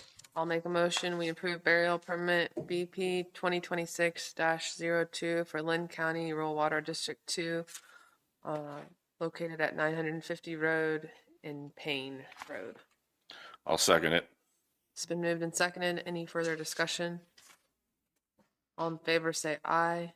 Aye. Aye. Next, I have burial permit 2026-03. This is for Linn County Rural Water District number 3. This is going to be on 1525 Road, going west off of K7. I'll make a motion. We approve burial permit 2026-03 for Linn County Rural Water Department number 3 at 1525 Road by Kansas Highway 7. I'll second that one as well.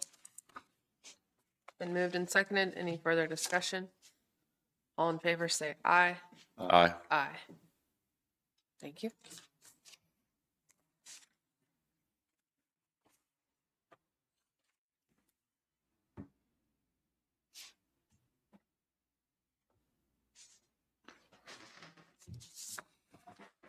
Okay, I have a Terracon invoice. This has been dealing with our berm, our perimeter berm out there, and also with our vertical expansion, monitoring with our engineer out there. This will be paid with ARPA funds. The amount is $7,130.75. I'll make a motion. We approve the invoice for Terracon in the amount of $7,130.75 for the vertical expansion and field checks on the site. I'll second that. It's been moved and seconded. Any further discussion? All in favor, say aye. Aye. Aye. Just give you a status on the update of our landfill trucks that we ordered. They should be in. They're starting to, well, they're not in. They're going to be starting to be built between February 11th and February 12th. They will reach out to me when those trucks are beginning to be built. Then when they are done, they'll send them down to the truck shop to get the beds put on them. That should be the second week of March. So as that keeps moving along, I'll keep you informed as that project keeps moving forward. Okay. Next, I would like to hire Grace Kellum. She has been our interim office manager. I'd like to hire her on full-time as office manager at her current pay rate of $18.64 an hour, 8F.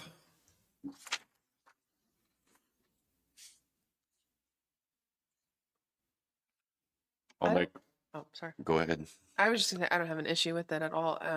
Just had a quick question, making sure that the office manager job description is correct. Yes. Just double check on that. Okay, because we had some issues in the past with what the duties really were for that office manager and that title where it lined up on the matrix. Okay. Does that make sense? Yep. Okay. Just, I don't have a problem with it. We can go ahead and do that. Okay. But I'll make a motion that we hire Grace Kellum for the full-time office manager at a pay rate of 18.64 per hour, 8F.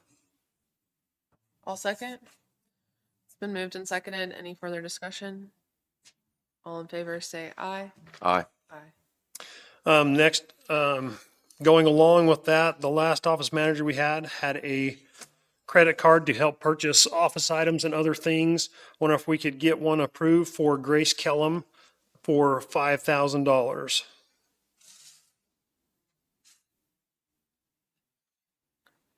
And I'm just going off what was done before for the previous office manager on that.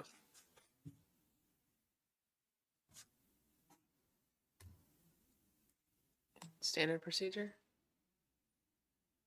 Yeah. I don't have a problem with it. Okay. Make a motion that we allow Jesse to issue a credit card at the limit of $5,000 for Grace Kellum as the office manager for Public Works. I'll second that motion. It's been moved and seconded. Any further discussion? All in favor, say aye. Aye. Aye. Thank you. Next, I've interviewed a man by the name of Jason Sabine for the solid waste coordinator position.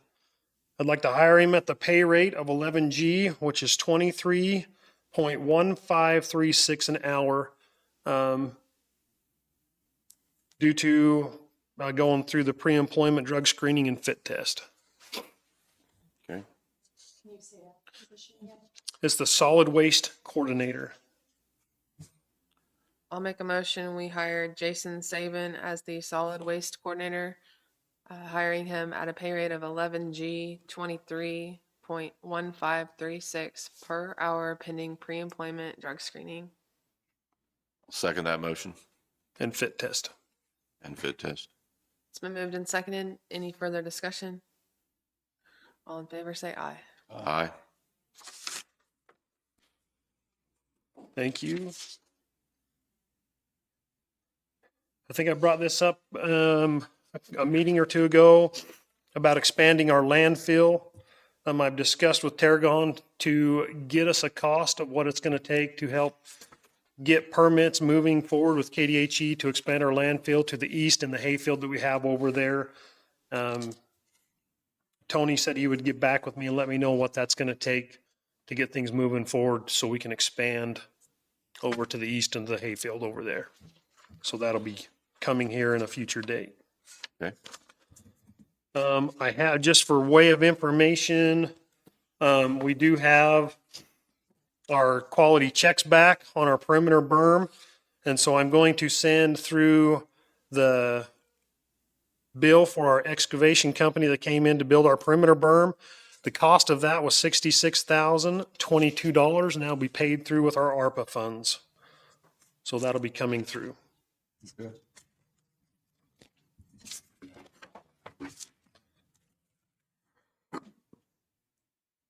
I've been in contact with QuickCom regarding the payment of those funds.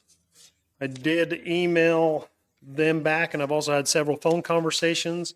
I included Jacqueline in on the email that was sent out regarding payment. I'm asking that we release the remaining funds to QuickCom in the amount of $58,000. Would you like to have an executive session regarding that document? Have you reviewed it? Do you have any questions on it? With what he said he was supposed to do or get back in, did we confirm that? From QuickCom, we're talking about the depth. The depth was never reported, As built. right? Yeah, so at this point, the recommendation is to go ahead and approve the release of the $58,000 funds. If you want an executive session in anticipation of litigation due to the letter that their attorney sent us, then we can do that. I'm okay just releasing the funds, moving on.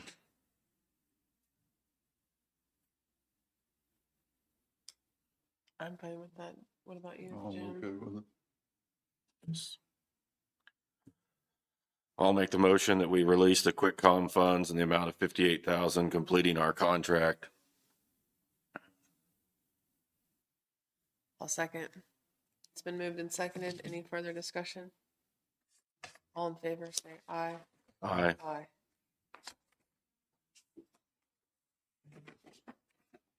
I think that's all I have for you today, unless you have any questions for me. I don't. Okay. Thank you, Jesse. Thank you. Jackson. Oh, do you have the two forms for Grace and Jason?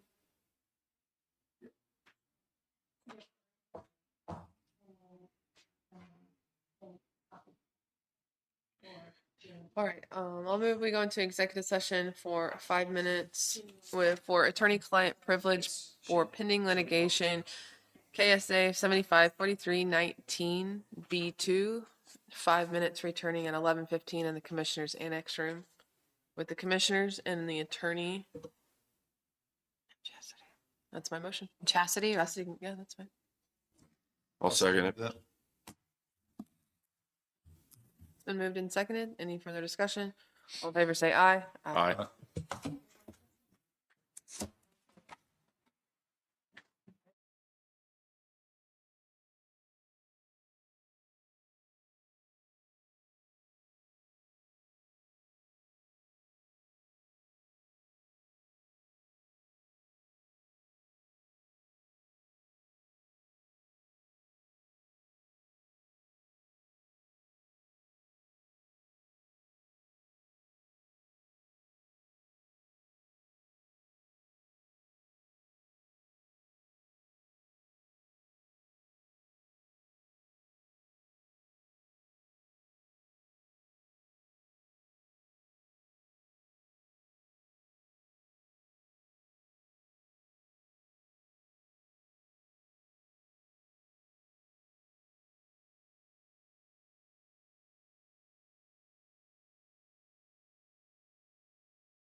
There was no action.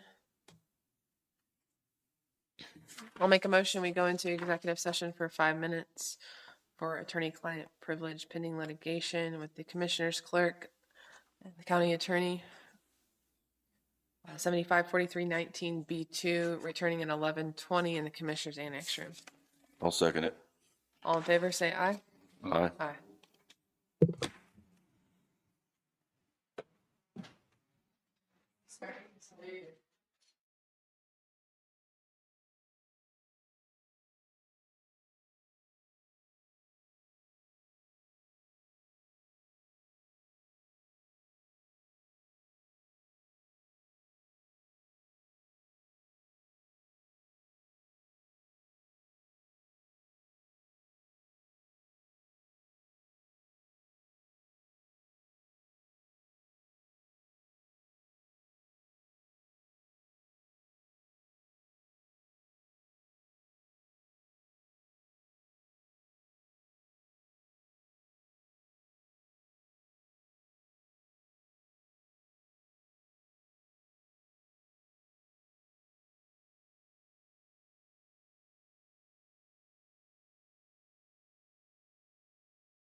That's what cheerleaders say when it feels like it. Either that or Catholic Church stands up and sits down and.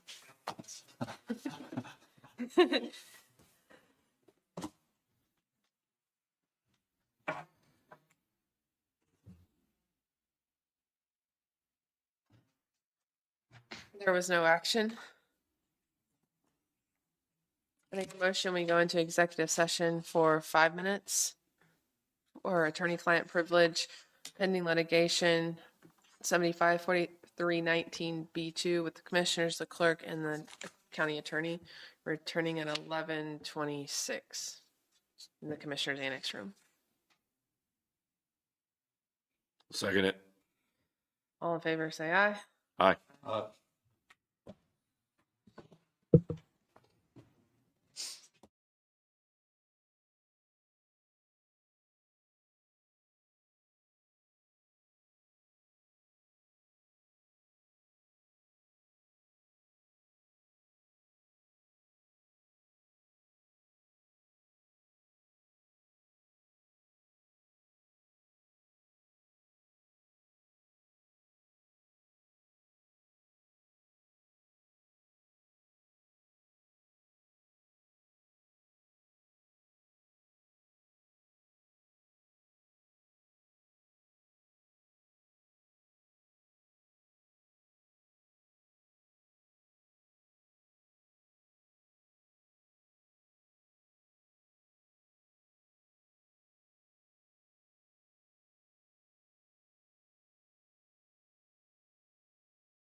There was no action.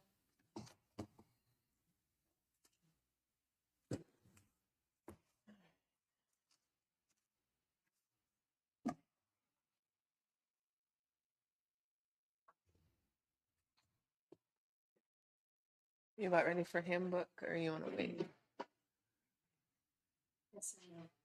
Okay. Let's go in the handbook. Okay, so.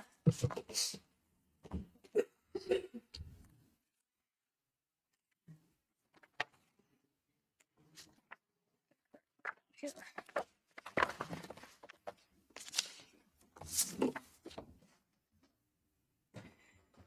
All right, let me get that one up here.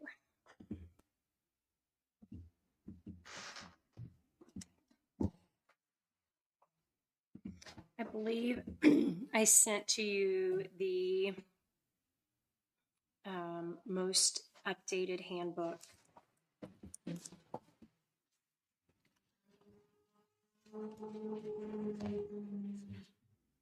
I have it from January 30th. January 30th. Yeah, I think that's correct. And let me go here to sharing. It's in SharePoint though, Jim. SharePoint. Yeah. Okay.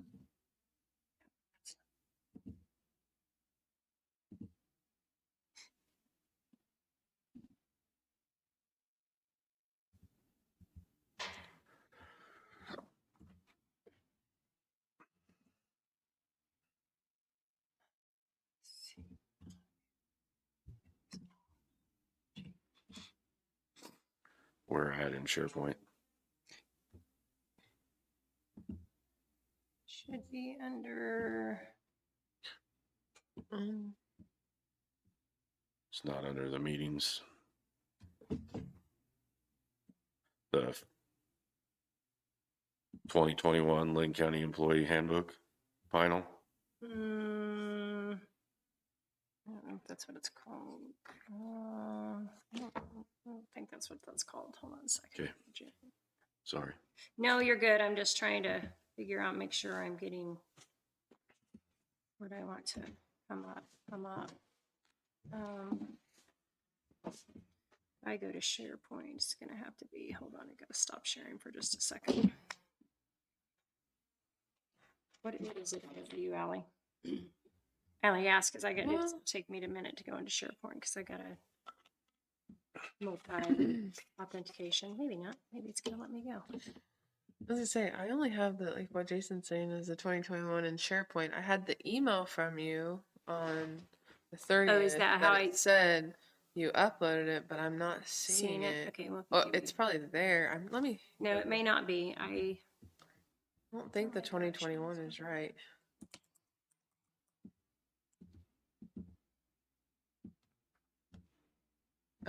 If you guys go into just the search bar and hit handbook, it's the second link down, I'm pretty sure though. If you just type in handbook at the top in SharePoint, sorry Jim. Okay. Go into SharePoint. Okay. It's not in our email. I thought I remembered it being in an email. Well, actually, it could it's be, under, but I just put it in the February 9th SharePoint. So Okay. it's there now. It's all right. Okay. February 9th. Should be Thank you. dated 1/16/26. Google it or search it. I mean.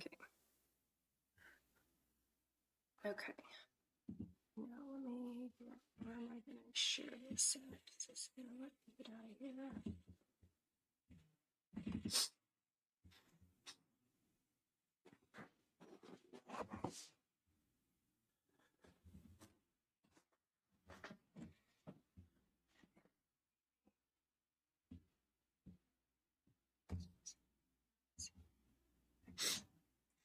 As much as I am wanting to get this done, I am still not convinced we're going to be able to prove this today. There are a couple of things I do want to bring to your attention. And, okay.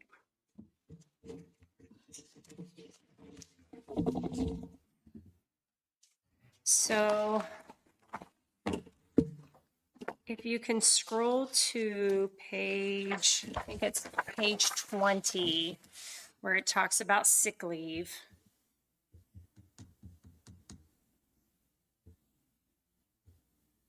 I think I've got 4 or 5 things to bring to your attention. Sick leave starts on page 19. 19, okay. Okay, hold on. Yeah, go to, almost there. Sick leave. Okay. So the question is, she wants to, the HR consultant would like to confirm the line there where it says, right under sick leave shall be earned by full-time and part-time employees. Full-time employees earn 8 hours per calendar month, credited on the second day of the month. She is wanting to know, is this prorated for partial months at the beginning or the end of employment? And does this accrue during leave? So an example, when you have an employee that is on a medical leave, whether that's workman's comp, whether that's just needing to take off for, I have an employee in my office that's on medical leave right now. Is that employee eligible to accrue this full-time, this 8 hours per calendar month? She's wanting to know if you are wanting to do that or not. And if not, we need to clarify that that is the case, that if you are on workman's comp, if you're on medical leave, if you are not physically working, are you or are you not going to be able to accrue this 8 hours per month?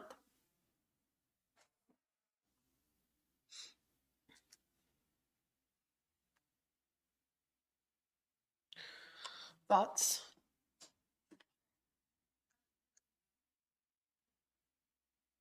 What do we do on the vacation? That was it. Probably the same way if we don't know. Yep, it'll be, well, the vacation is, 6.67, so that's Says the next will not question. be prorated for partial months. So in other organizations, oftentimes there is a, if you didn't work in the day before a holiday, then you're not entitled to Holiday pay. the holiday pay. Same with sick. You have to work the day before or a day after, one or the other, in order to be And some, qualified for the yeah, benefit. obviously it's easier to enforce the day before. But I mean, that is a standard practice that many organizations have regarding you have to be at work before a holiday. And so it seems that that would also apply to these additional hours. These are not accruing when someone is otherwise not working. You earn these hours by working. But you all need to decide how you want to go about it. What's considered a partial month? Because you're just talking about if it ends employment, but when you take into, let's say they're out on sick or medical for 1 week out of the month, does that mean for that whole month that's a partial? So you're going to have to, in the office, you're going to have to calculate a lot of. Does that make sense? It does make sense what you're trying to say. Yeah, I'm like, I understand what you're saying. know. And I don't think that's the question. I think, if it's a couple days here or there, that's understandably, but I think the question is, if you've got somebody, whether that's, maybe their maternity leave and they've already expended their, whatever you guys are going to decide on that, or an individual breaks their leg and has to be out for 6 weeks, or a workman's comp thing and is out for 30 days to 2 months. Are you allowing them or going to continue to allow them to earn that 8 hours of sick time?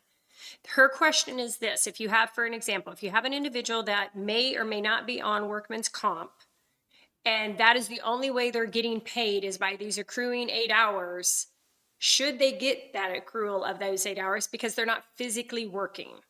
That was her example. We actually So give what, them the what is benefit. she asking for us to change? Because right now it just says they get the 8 hours for being a full-time employee. Okay. And we don't see the red lines. Do you know that? No, I did not know that. Yeah, I don't know why you don't see it. I just dragged and dropped it. I don't know either. But right now, if they're, it's just stating if they're a full-time employee, regardless, they're, Okay, so add in that it does not accrue during leaves and that we're not prorating for partial months. We're continuing with just calendar months. okay. Is that in agreement with all three of you? Good with it, because if you're not working, I don't believe it should be earning a benefit to you.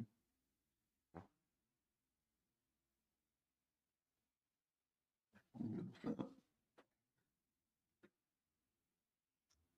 If you have an employee that's off for a week, for medical leave or whatever, they're more than likely going to use vacation time or sick time to use that. So they're technically still using their time that they've already accrued. So then they would work that time frame for that month and accrue that 8 hours. But this is somebody that's technically working without pay.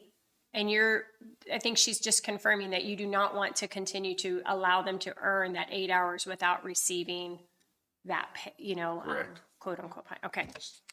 And that's the same way with vacation too. Because somebody could end up being on workman's comp for a year and end up having a week's vacation. Correct. Or earned, 12 days of sick time. Right. So, okay. All right. So that takes care of that one.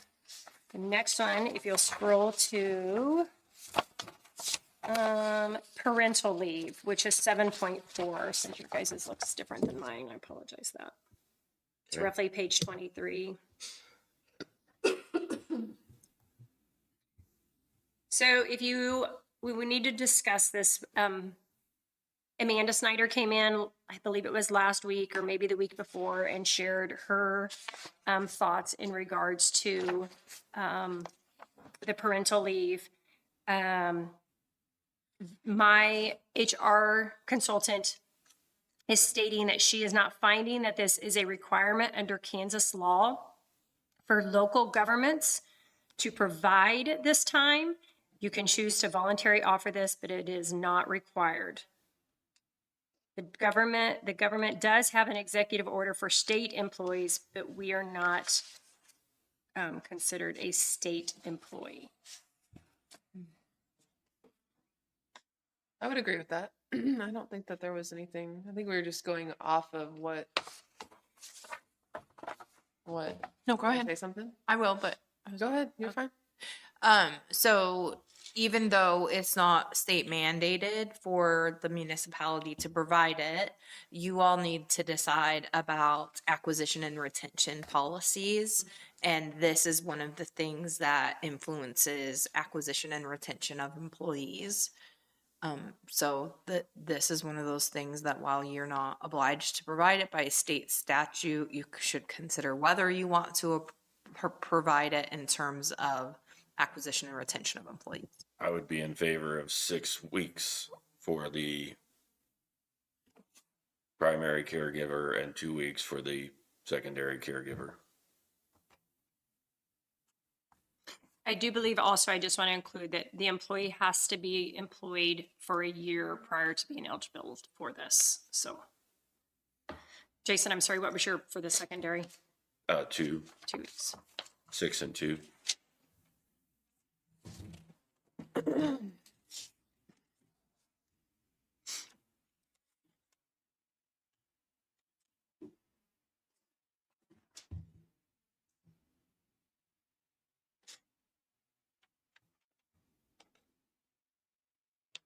And do you want to leave the partial payment, sorry, partial wage replacement for parental leave for employee who does not qualify under FMLA? Wait, can you repeat that one more time? It says, currently it states, and this was a question she had, at the county's discretion, partial wage replacement for parental leave for an employee who does not qualify under FMLA may be granted. So Meaning they haven't worked here for. No. What do they not qualify under FMLA for then? F. Why would they not qualify? Because they haven't.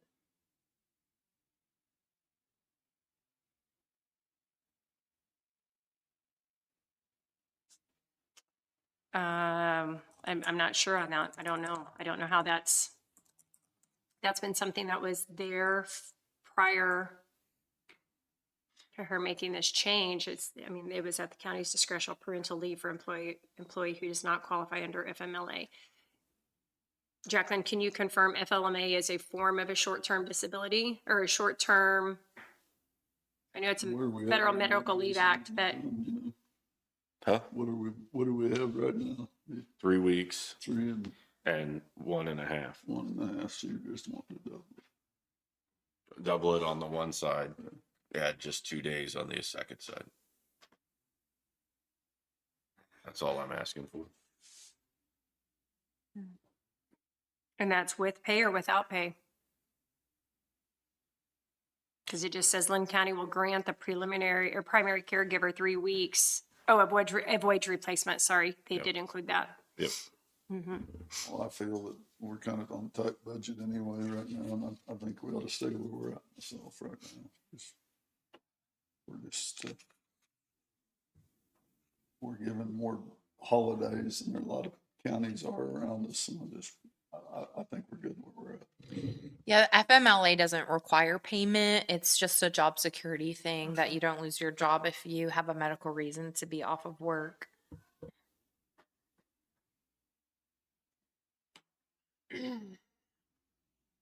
I'm in favor of the 6 weeks and 2 weeks.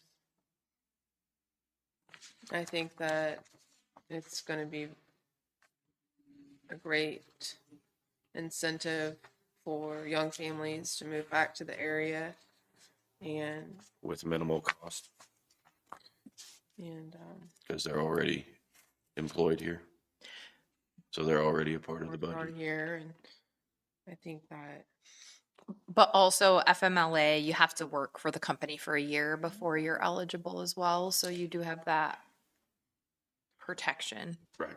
and I've stated it before, but I'm also in favor of giving the mother 20 hours of the paid prenatal service according to Senate Bill 153, but I don't know where you stand on that, Jason, and it might become requirement next year either way, so. So this says the county will offer at least the minimum benefits mandated by law. This policy refers to the paid aspects of parental leave. It's not necessarily prenatal care, I guess. Again, that line there was there prior to, I think that before it was looked into, that's I think not, that's what's in there now, right? Is that what you're saying? yeah, it was there, prior. It was not something added by our HR consultant. I think this goes back to what I was implying is it's not a law for our county government. So that probably needs to be changed. Okay. 20 days, 20 hours? 20 hours. Yeah. Okay, I would be in favor of that as well. I would like to reference the Senate Bill 153. It is just that the Senate has not passed. I don't believe on the House. Correct. But you could reference that for exactly what that includes as far as prenatal care.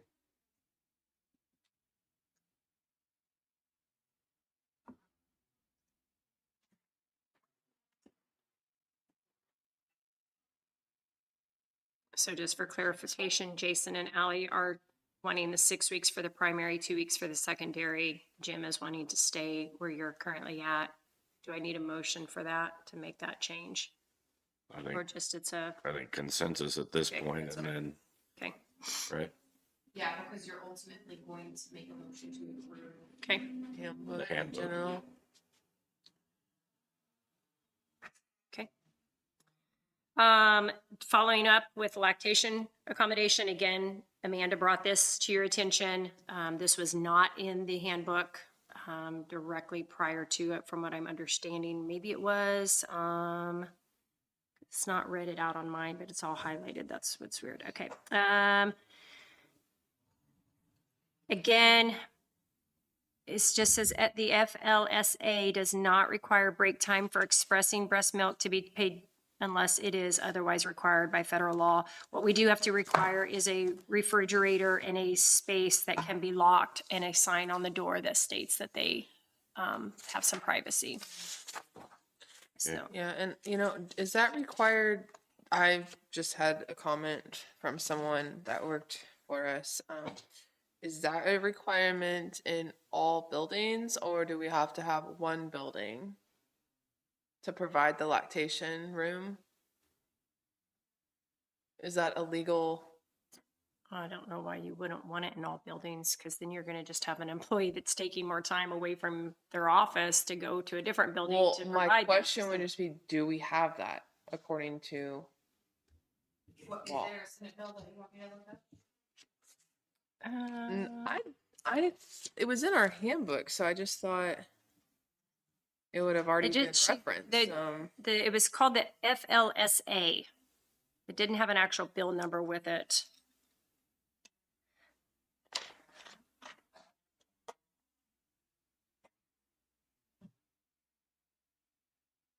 It says the FLSA does not define what constitutes reasonable break time. The Department of Labor provides guidance on factors to consider, such as the frequency, duration, timing of breaks, and the location of the space, and the effort reasonably necessary to express breast milk. So the FLSA is the Fair Labor Standards Act, which is federal, not Kansas. So are you saying that there's He or she says that Kansas does not have additional regulations around this. right? Do you have No. I'm saying it just says that does not require break time for expressing to be paid unless it's otherwise required by federal law. yeah. So we have to allow them to clock out and lactate. That's your decision to our do decision. that. We're Yes, deciding paid or unpaid. correct. Because we legally have to provide them an area to do this. Okay, on the legal part that we have to provide the area, Jacqueline, that was a question I had. Do we have to provide an area in each building? Which I understand what you're saying. Yes, that sounds reasonable, but is that a requirement? What are the requirements? And then, again, I haven't been over to the sheriff's office. I have no idea, but I had a comment and I want to make sure that the areas that were set up for lactation, I want to know where those are, and I think it should be noted where those are, and they're not being used for anything else other than. So the requirement is that employers provide a reasonable unpaid break time to each nursing employee who needs to pump, to provide a private space, a shielded private space, not a bathroom, must be provided, which is free from intrusion by coworkers and the public.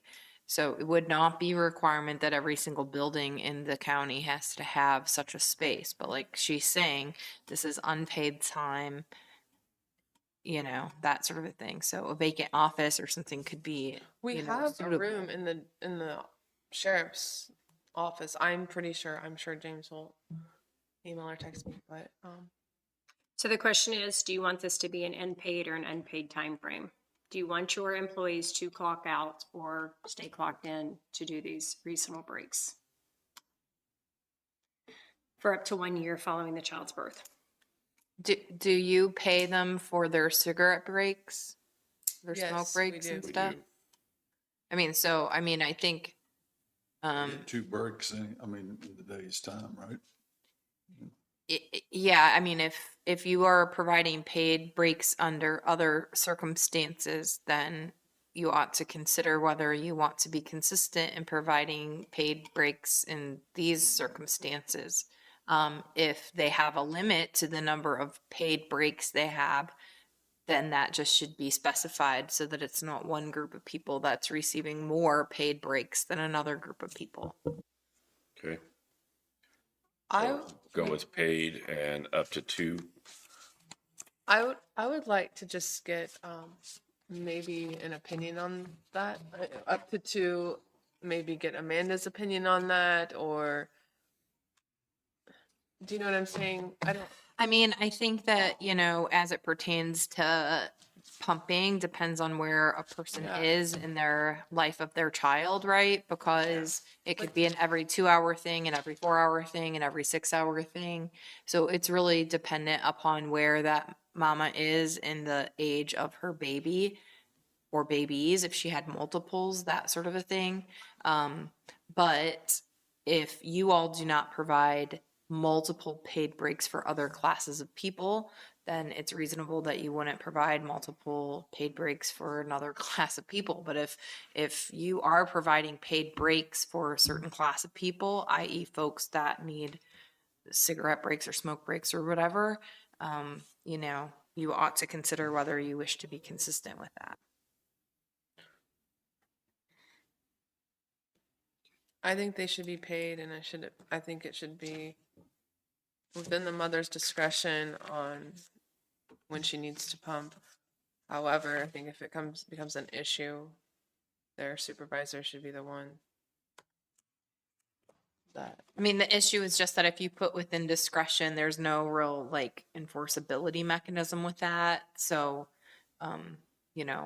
there's no accountability either.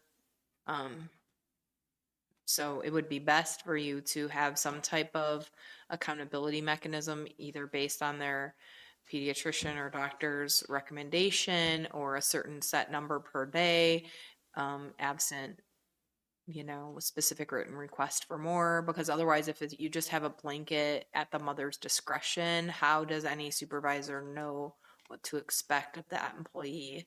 Because you might have one mother that can pump in 10 minutes and one mother that takes 35 to 45 minutes. Yeah, or an hour. I mean, if you're just allowing it to be someone's discretion, nothing stops a person from, Abusing or or a supervisor from enforcing it. Because if the policy is vague and simply allows for the discretion, then you're not giving any supervisor a mechanism by which to say, hey, these are the parameters. So, I mean, they have their lunch break as well. So if we give 2, that's 3 during the course of the day. And then if they need extra, they can clock out And take their time. take their time. I disagree. I feel like they should be able to pump when needed, and it could be up to having a doctor's note recommendation provided to their supervisor. I don't think that we should put it 2, 3. I just know for me, when I was pumping, it was not a long time, not 30 minutes or an hour, but it was 10 minutes and then. I mean, another option could be that you provide an amount of time that they're allowed to take in a given day. However, they break that up. Yeah. I don't know if I want it to be paid. I don't know exactly where I stand on up to 2 yet. Can we just give me a week, maybe look into a couple fine. different things or other counties' policies? But I do Not think pushing. that's where we're going, that direction. Maybe some other recommendations that you might have to Chastity. Okay. Next thing is just a couple pages down.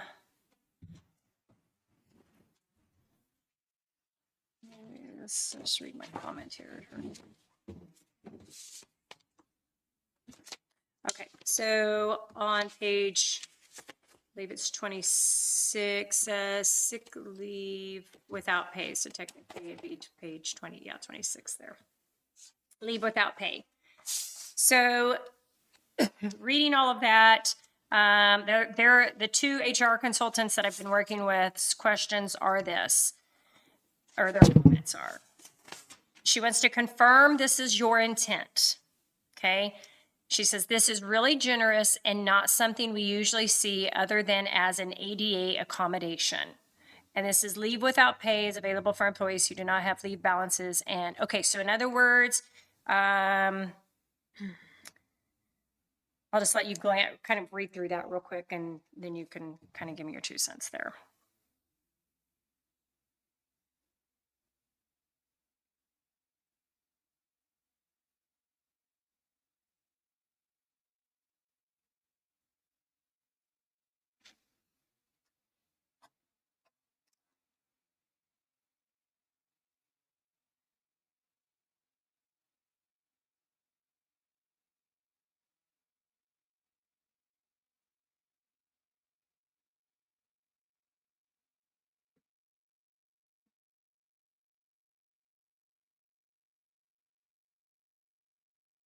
What was her suggestion? So the question is this: if you have an individual that has some sick time or even vacation time, but they're choosing not to use that because they want to save it for when they do go on vacation or for something else. So can I walk in and say, or not me, but an individual could walk in and say, I'm gonna need to take off a week, but I don't want to use my vacation time and I don't want to use my sick time because I want to leave that for maybe something more important. When it happens. Yes. The question is, right now, the way it's worded, we're allowing them to do that. And they're stating it's very generous that we do that. Maybe we shouldn't allow them to do that. We should enforce them that you have to use your sick time or your vacation time. Then the last line talks about employees should be aware that when such leave without pay does not fall under FMLA, the absence may affect eligibility for certain benefits, which we have already addressed, that we are not going to allow those benefits. But then the second thing is the insurance and HSA, and that's a question I have for you, Jacqueline, is how that HSA works. Again, if we have an individual that is on medical leave for whatever reason, and or using not their vacation or paid sick time, does HSA just continue to roll over to them? I mean, that's what the says, the employment contract says. Is there a legality piece to that, though, that we have to continue to allow them to receive that HSA, even though they're, again, not currently physically working for us? That will be based on the contract language, because that's not a statutory required thing. It's So, not a, is that what you said? HSA is not required Okay. by law. Okay. So there's not a statute that governs that. It would be solely based on your contract, in this case, which would be your employee handbook or Okay. your employment contract, whichever. And that's a whole nother piece we need to discuss then too about the HSA, you guys, regarding that. Can we just really quickly go back up to the lactation? Because I'm just Googling this and I know we had talked about this before, but are we not required to be following the Pump Act for nursing mothers? It's requirement and we could just reference the Pump Act, which is required in Kansas is what I'm reading under Fair Labor Standards Act. And we have to provide a space, functional, other than a bathroom. The break time is reasonable, frequent break times to express milk with no specific limit on number or length of breaks. Pump breaks are generally unpaid, but if an employee is not completely relieved of duties during the break time, the time must be paid. I mean, I think we've talked about Pump Act before.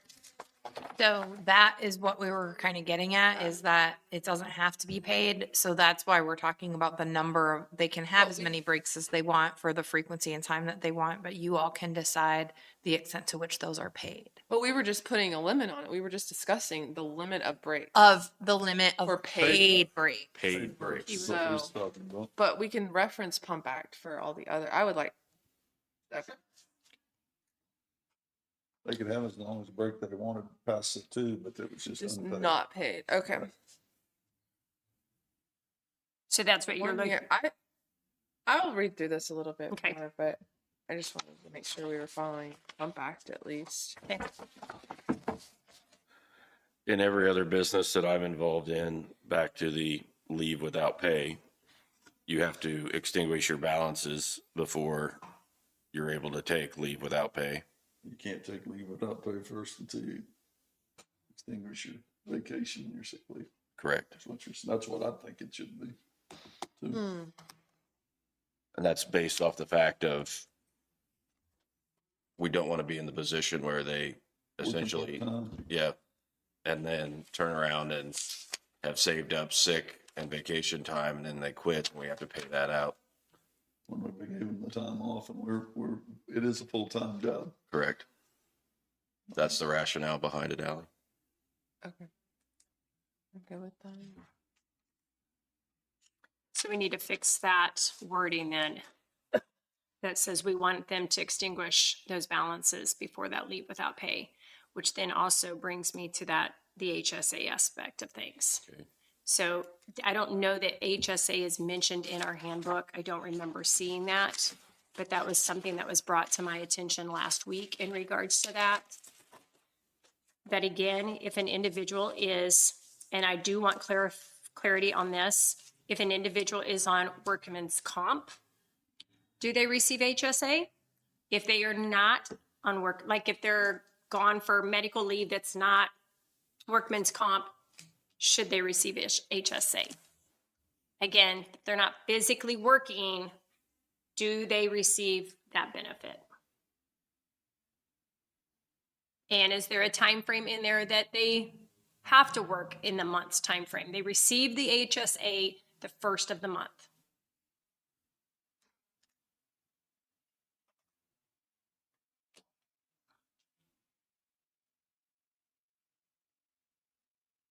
I don't have the figure in front of me of what you pay out for HSA, but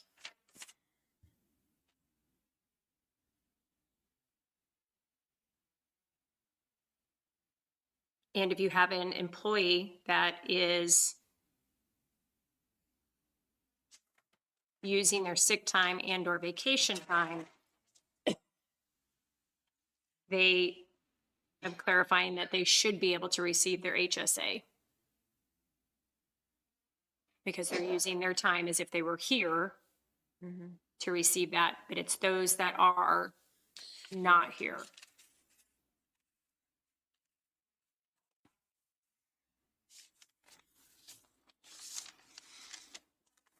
Okay, 7.77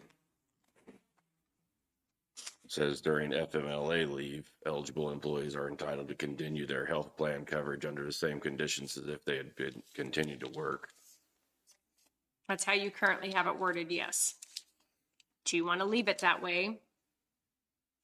Or do you want that changed? I think that's just saying that's during FMLA leave, right? I think that's the way it should continue.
I'm fine with continuing. Wait, it's okay. Jim, do you have any comment there or leave it as it is?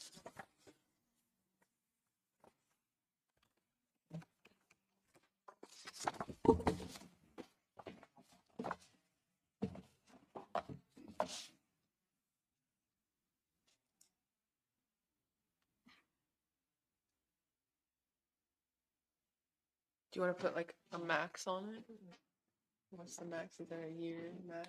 Yeah, it talks about that very the second to the last paragraph. Employees may request from the Board of Commissioners unpaid leave for periods up to 1 year.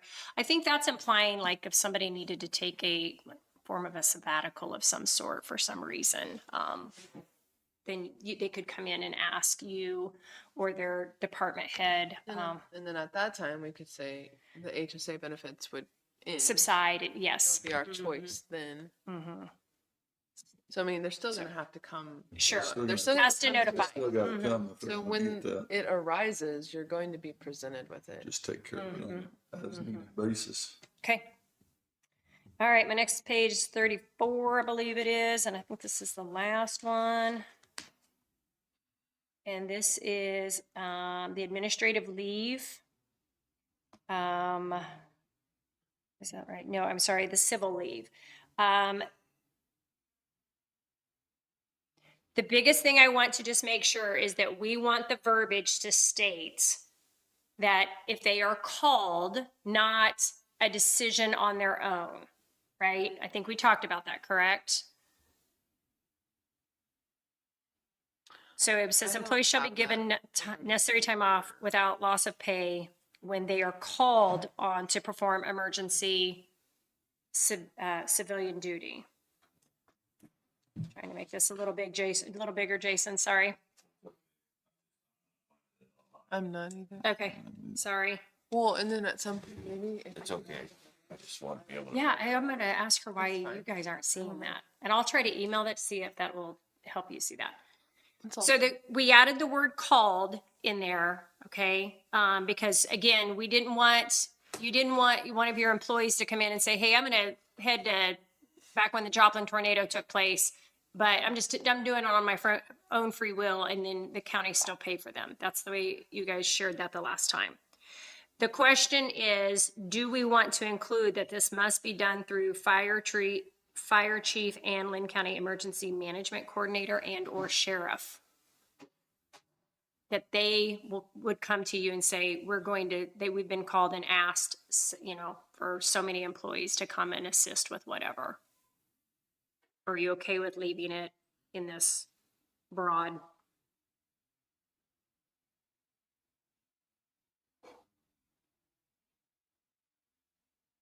I mean, for the most part, I think I'm okay with it. What if this is a year? How long is this? I think this is more of like there was a natural disaster. It just isn't clear though on the time. Usually they come in and tell us what they're doing. I don't think that they wouldn't, or Randy wouldn't do that, but there's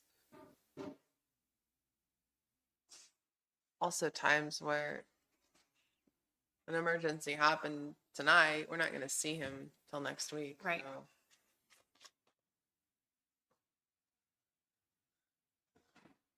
And the sheriff can do what he wants to do. I don't. This is really just for Randy. Yeah, sure.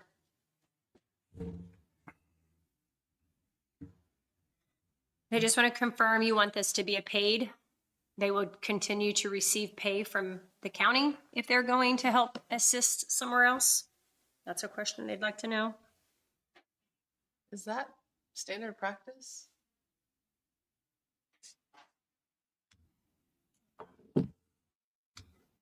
I don't really know if that's, if we send our employees to another county or It says state, Kansas does not require you to pay, only that you allow the time off if called as a volunteer.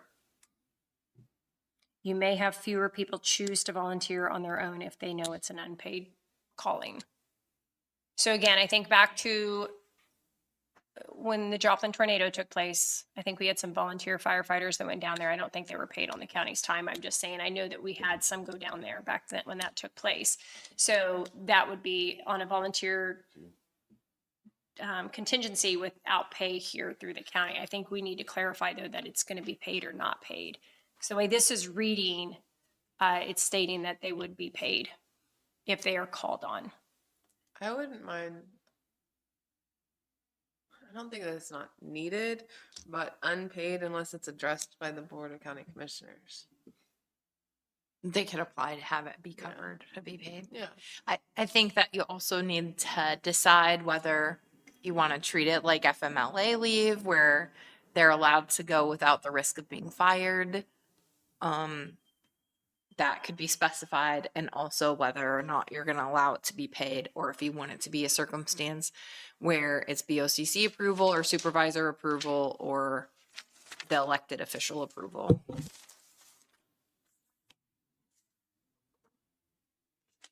I would lean towards having it be reworded to unpaid unless approved by BOCC, but that's my. I'm okay with that. Without pay? Yep. Okay.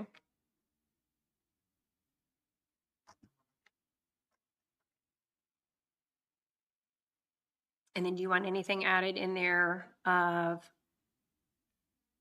approval of you as the BOCC before Yes. going? Yeah. Okay. Yes.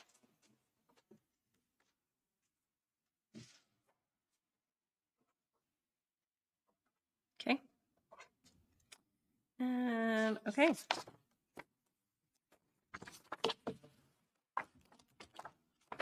The next part I have, do you guys by chance have the drug and alcohol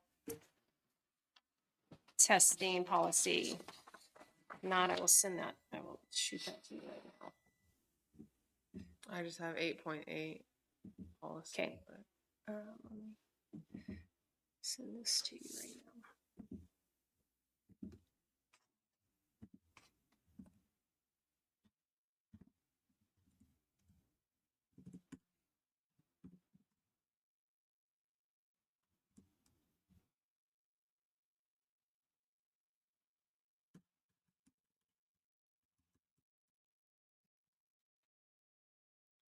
Drug and alcohol policy, you said? Mm-hmm.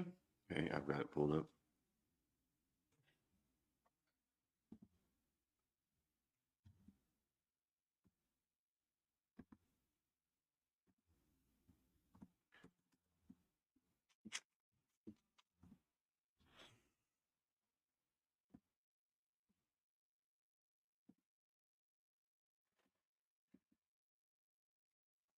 So they highly recommended that just a whole separate policy for drug and alcohol to be provided here. And let me stop sharing that one and start sharing this one. Why did that not? Oh my gosh. Thought it would just switch over. Sorry.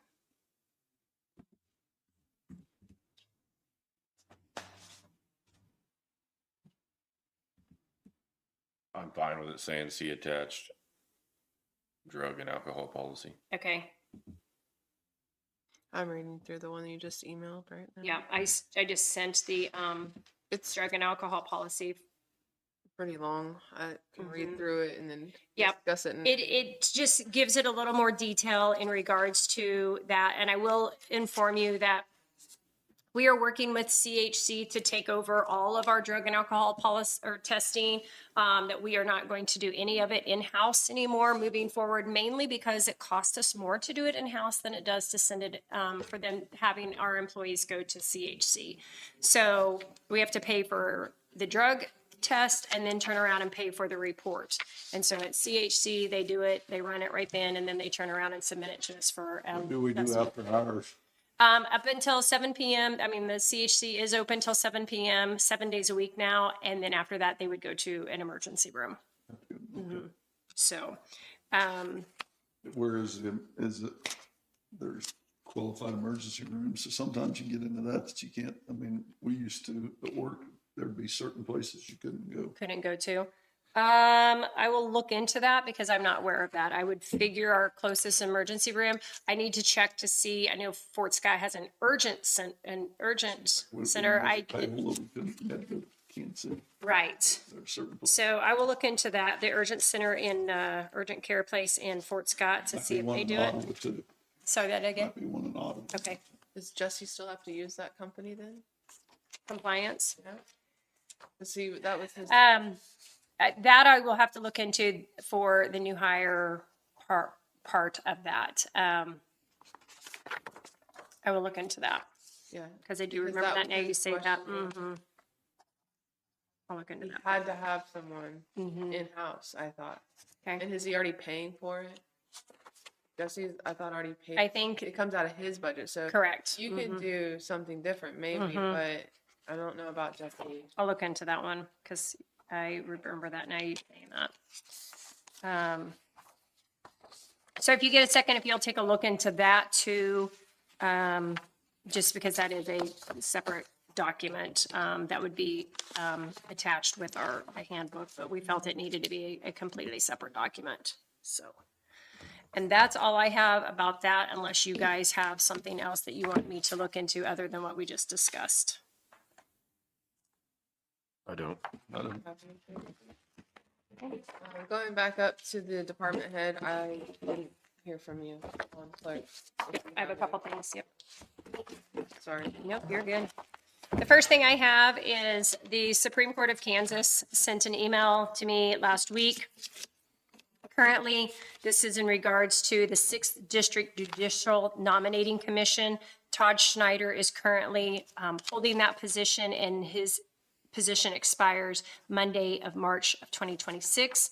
I did reach out to Todd just to see, because he is eligible to be that board member again for another term, and he stated he would be unless you guys had somebody in mind that you wanted to take on into that position. I don't. I'm fine with talking. Okay, so do you want to make a motion for that, please? I'll make a motion that we continue using Todd Schneider as the appointment for the Kansas Supreme Court. What was the term on that? I'm sorry. Oh, sorry. The appointment term, the new term is from March 2nd to March 5th of 2030. And that's my motion. I'll second that motion. It's been moved and seconded. Any further discussion? All in favor, say aye. Aye. Aye. Just, are you Yep. signing that, Chastity, or? Nope.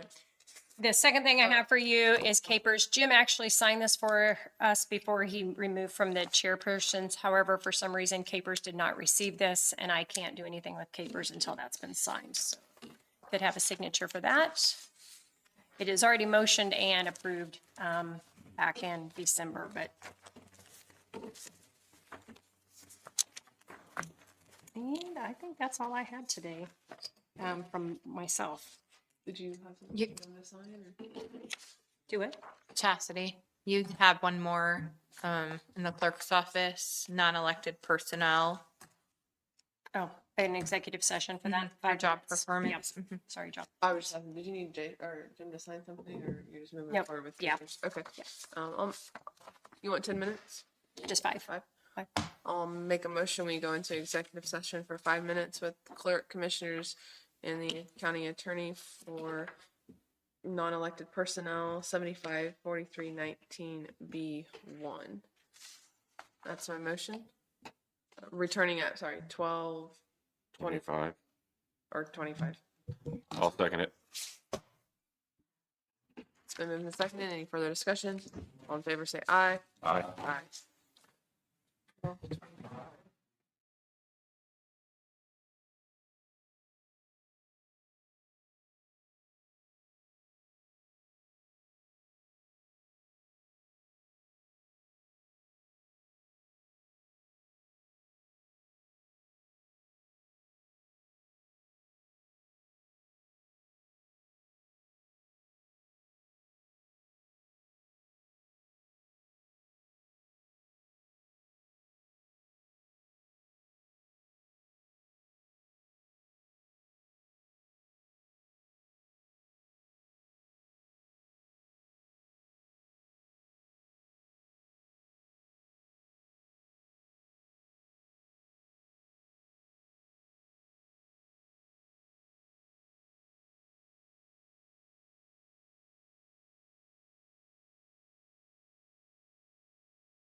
There was no action.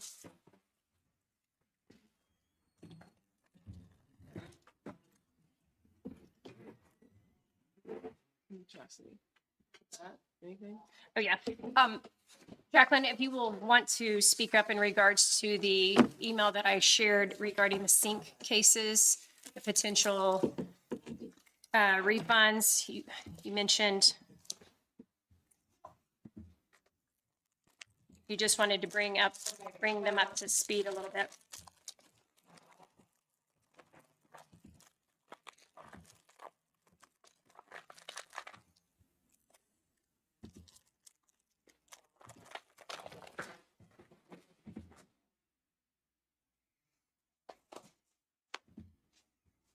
This is the one that's from the October 24. No, this would have been from that's when they started it. Yeah, my email to you is 2/3 or, yeah, okay.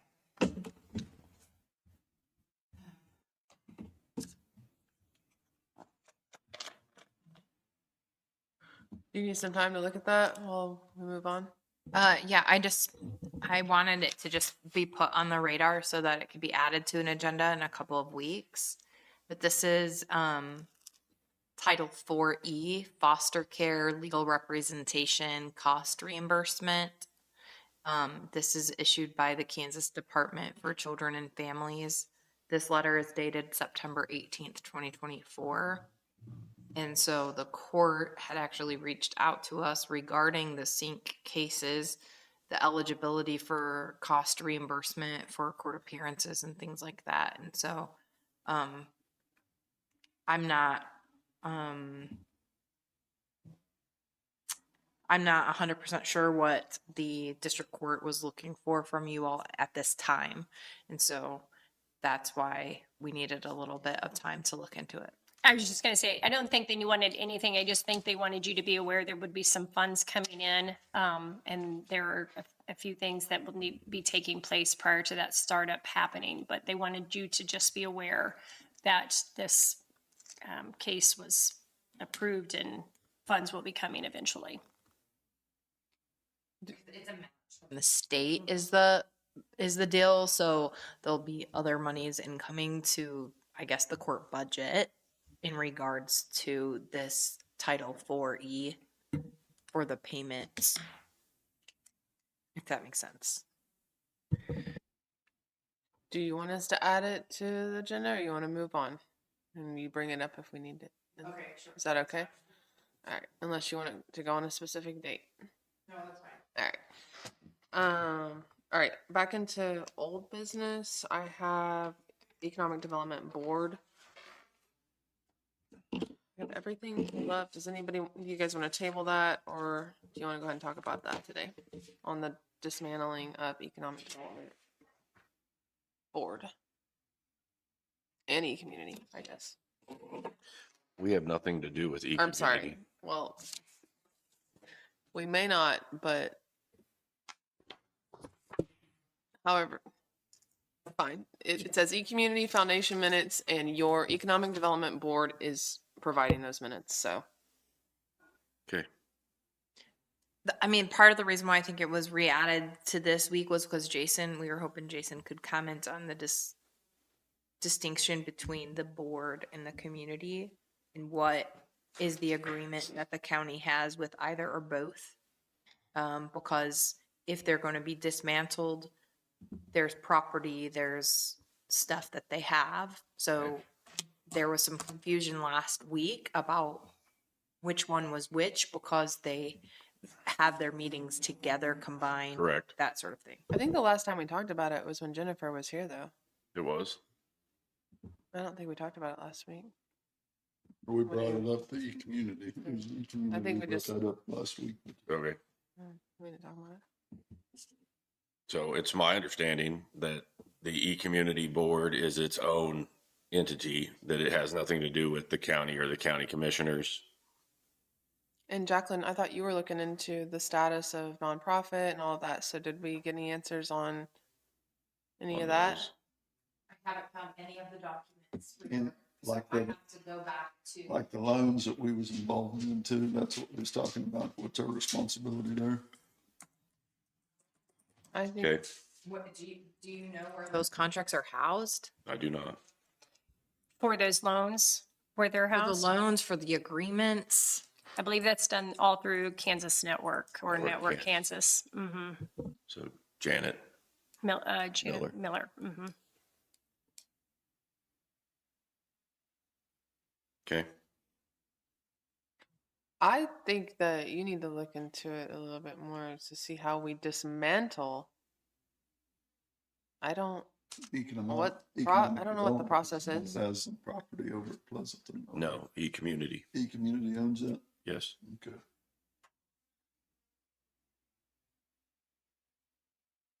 Economic Development is our committee.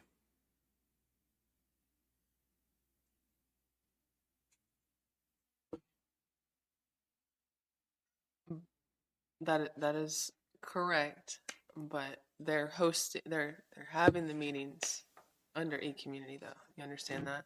Yeah, but Okay, that doesn't mean, matter though, because they're the same. just because, They're the same.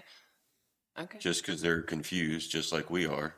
It is the most confusing thing I've ever experienced in my life. I honestly don't.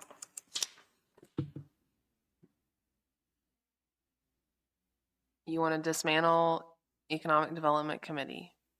That's easy, right? That's Yep. ours. Yep,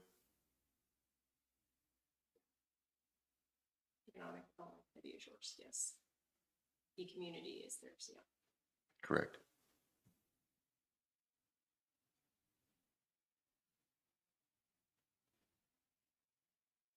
I think we figure out those things on the E-Community and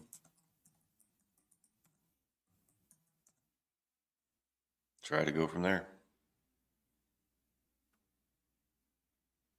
Well, I'm not feeling like we're solving anything. Would you like to table it to, you want a couple of weeks, Jacqueline? need 2 weeks, yeah. February 23rd, does that work? Yep, Yeah, I'm good with that. All right, vicious dog law. So I'm working with the codes officer as well as with the sheriff's office to come up with a proposal. This would be amending the code in Linn County regarding what is a vicious dog and what the penalties and stuff like that are. So I'd like this to be put on the agenda for February 23rd as well. I hope that by then I'll have a draft for you guys to consider.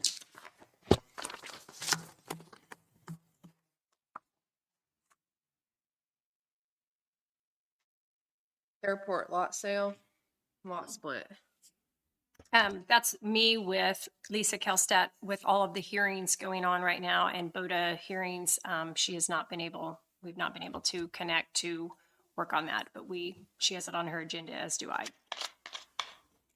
Can we revisit it on February 23rd? Probably should move that to March. March?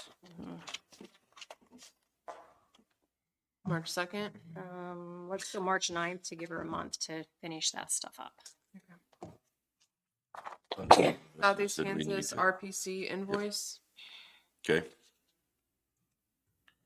We just didn't know what benefits. Key services that they provide member counties and their communities include grant writing, administration for CDBG, Kansas Department of Housing, State Revolving Loan Fund, KHRC programs, planning and project development assistance for infrastructure, housing, and economic development,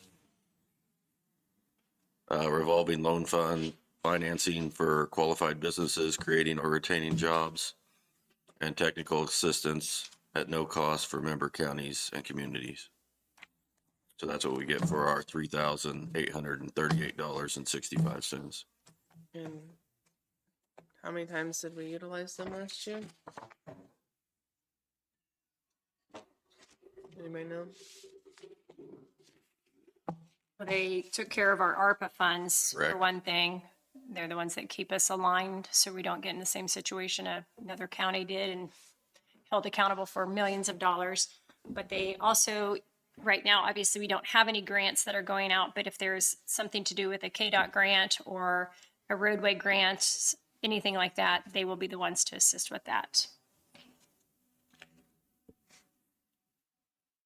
We're not Probably are, grant writers. right, probably are.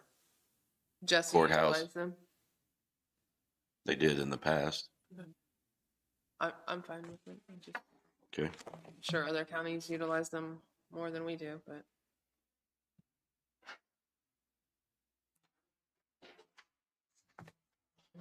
Okay, so we need a motion to approve the membership dues.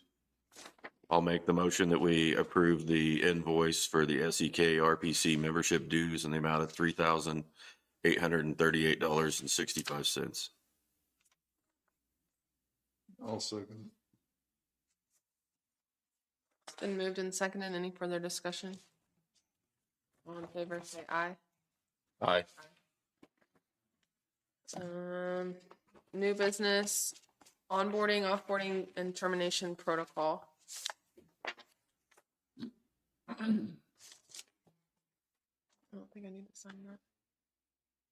I think this is you, Cassidy, or am I speaking on that? This is also in regard to the handbook too, that this needs to really be in there, that basically, the hiring and as well as the separation from employment protocols. So to the extent that folks are given any types of credentials, logins, keys, computers, etc., there doesn't appear to be a systematic process that everybody is going through that's checking in with the clerk's office. So is this something that we need to get with our HR to have them propose language? Yeah, there are two sheets that Chastity gave me to look at of what we usually, I guess, go by. I think that we're okay with not discussing it and moving that to the handbook and having, because that's her office really that, Yep. Okay. I mean, I'm not gonna know what everyone needs to get or get returned back into the office. We'll just put the clerk office in charge of it. That's what I think should happen because, I mean, we still need to have the protocol because we have employees, public works that we need to Right. go by, but we don't need to do everyone's onboarding and offboarding. So at a county level, you're in charge of like information security and that sort of thing. So to that extent, you are able to influence what the protocols are when someone is separated from their employment, what types of access to county equipment, county buildings, county data, that needs to be terminated and confirmed. And since Chris IT, for example, works under you, you're certainly able to have certain end of employment protocols with him as well. So that's just for your consideration because it was brought to our attention that some former employees may continue to retain access to certain things due to lack of consistent protocols. Okay. Did I say that correctly, Chastity? Okay. Do you wanna keep those in or, okay. We'll just move that into the handbook and the clerk's office. Fence laws. Update. Okay, so on the fence laws, the Kansas is a fenced-in state. You guys had that fence viewing that's, correctly done or whatever, but I'm still looking into the changes that the sheriff's office had brought to our attention. My review of all of the documents and the research suggests that the law that you all relied upon when you did that recent fence viewing is still good law. So I'm gonna get some additional clarification on that and let you all know.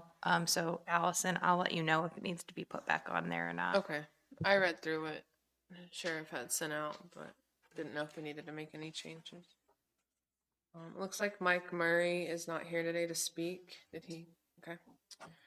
And I just need to, do I need to make a motion if we change the meeting to the February 17th? Is that a motion? Okay. You wanna? I'll not be able to attend that day. Okay. So I'll make a motion that we move the meeting next week to February 17th from February 16th at 9 a.m. Commissioner's Annex Room. Will be. I'll second that motion. It's been moved and seconded. Any further discussion? All in favor, say aye. Aye. Aye.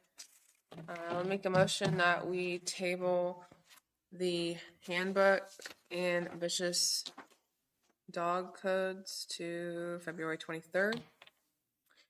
Second that motion. Been moved and seconded. Any further discussion? All in favor, say aye. Aye.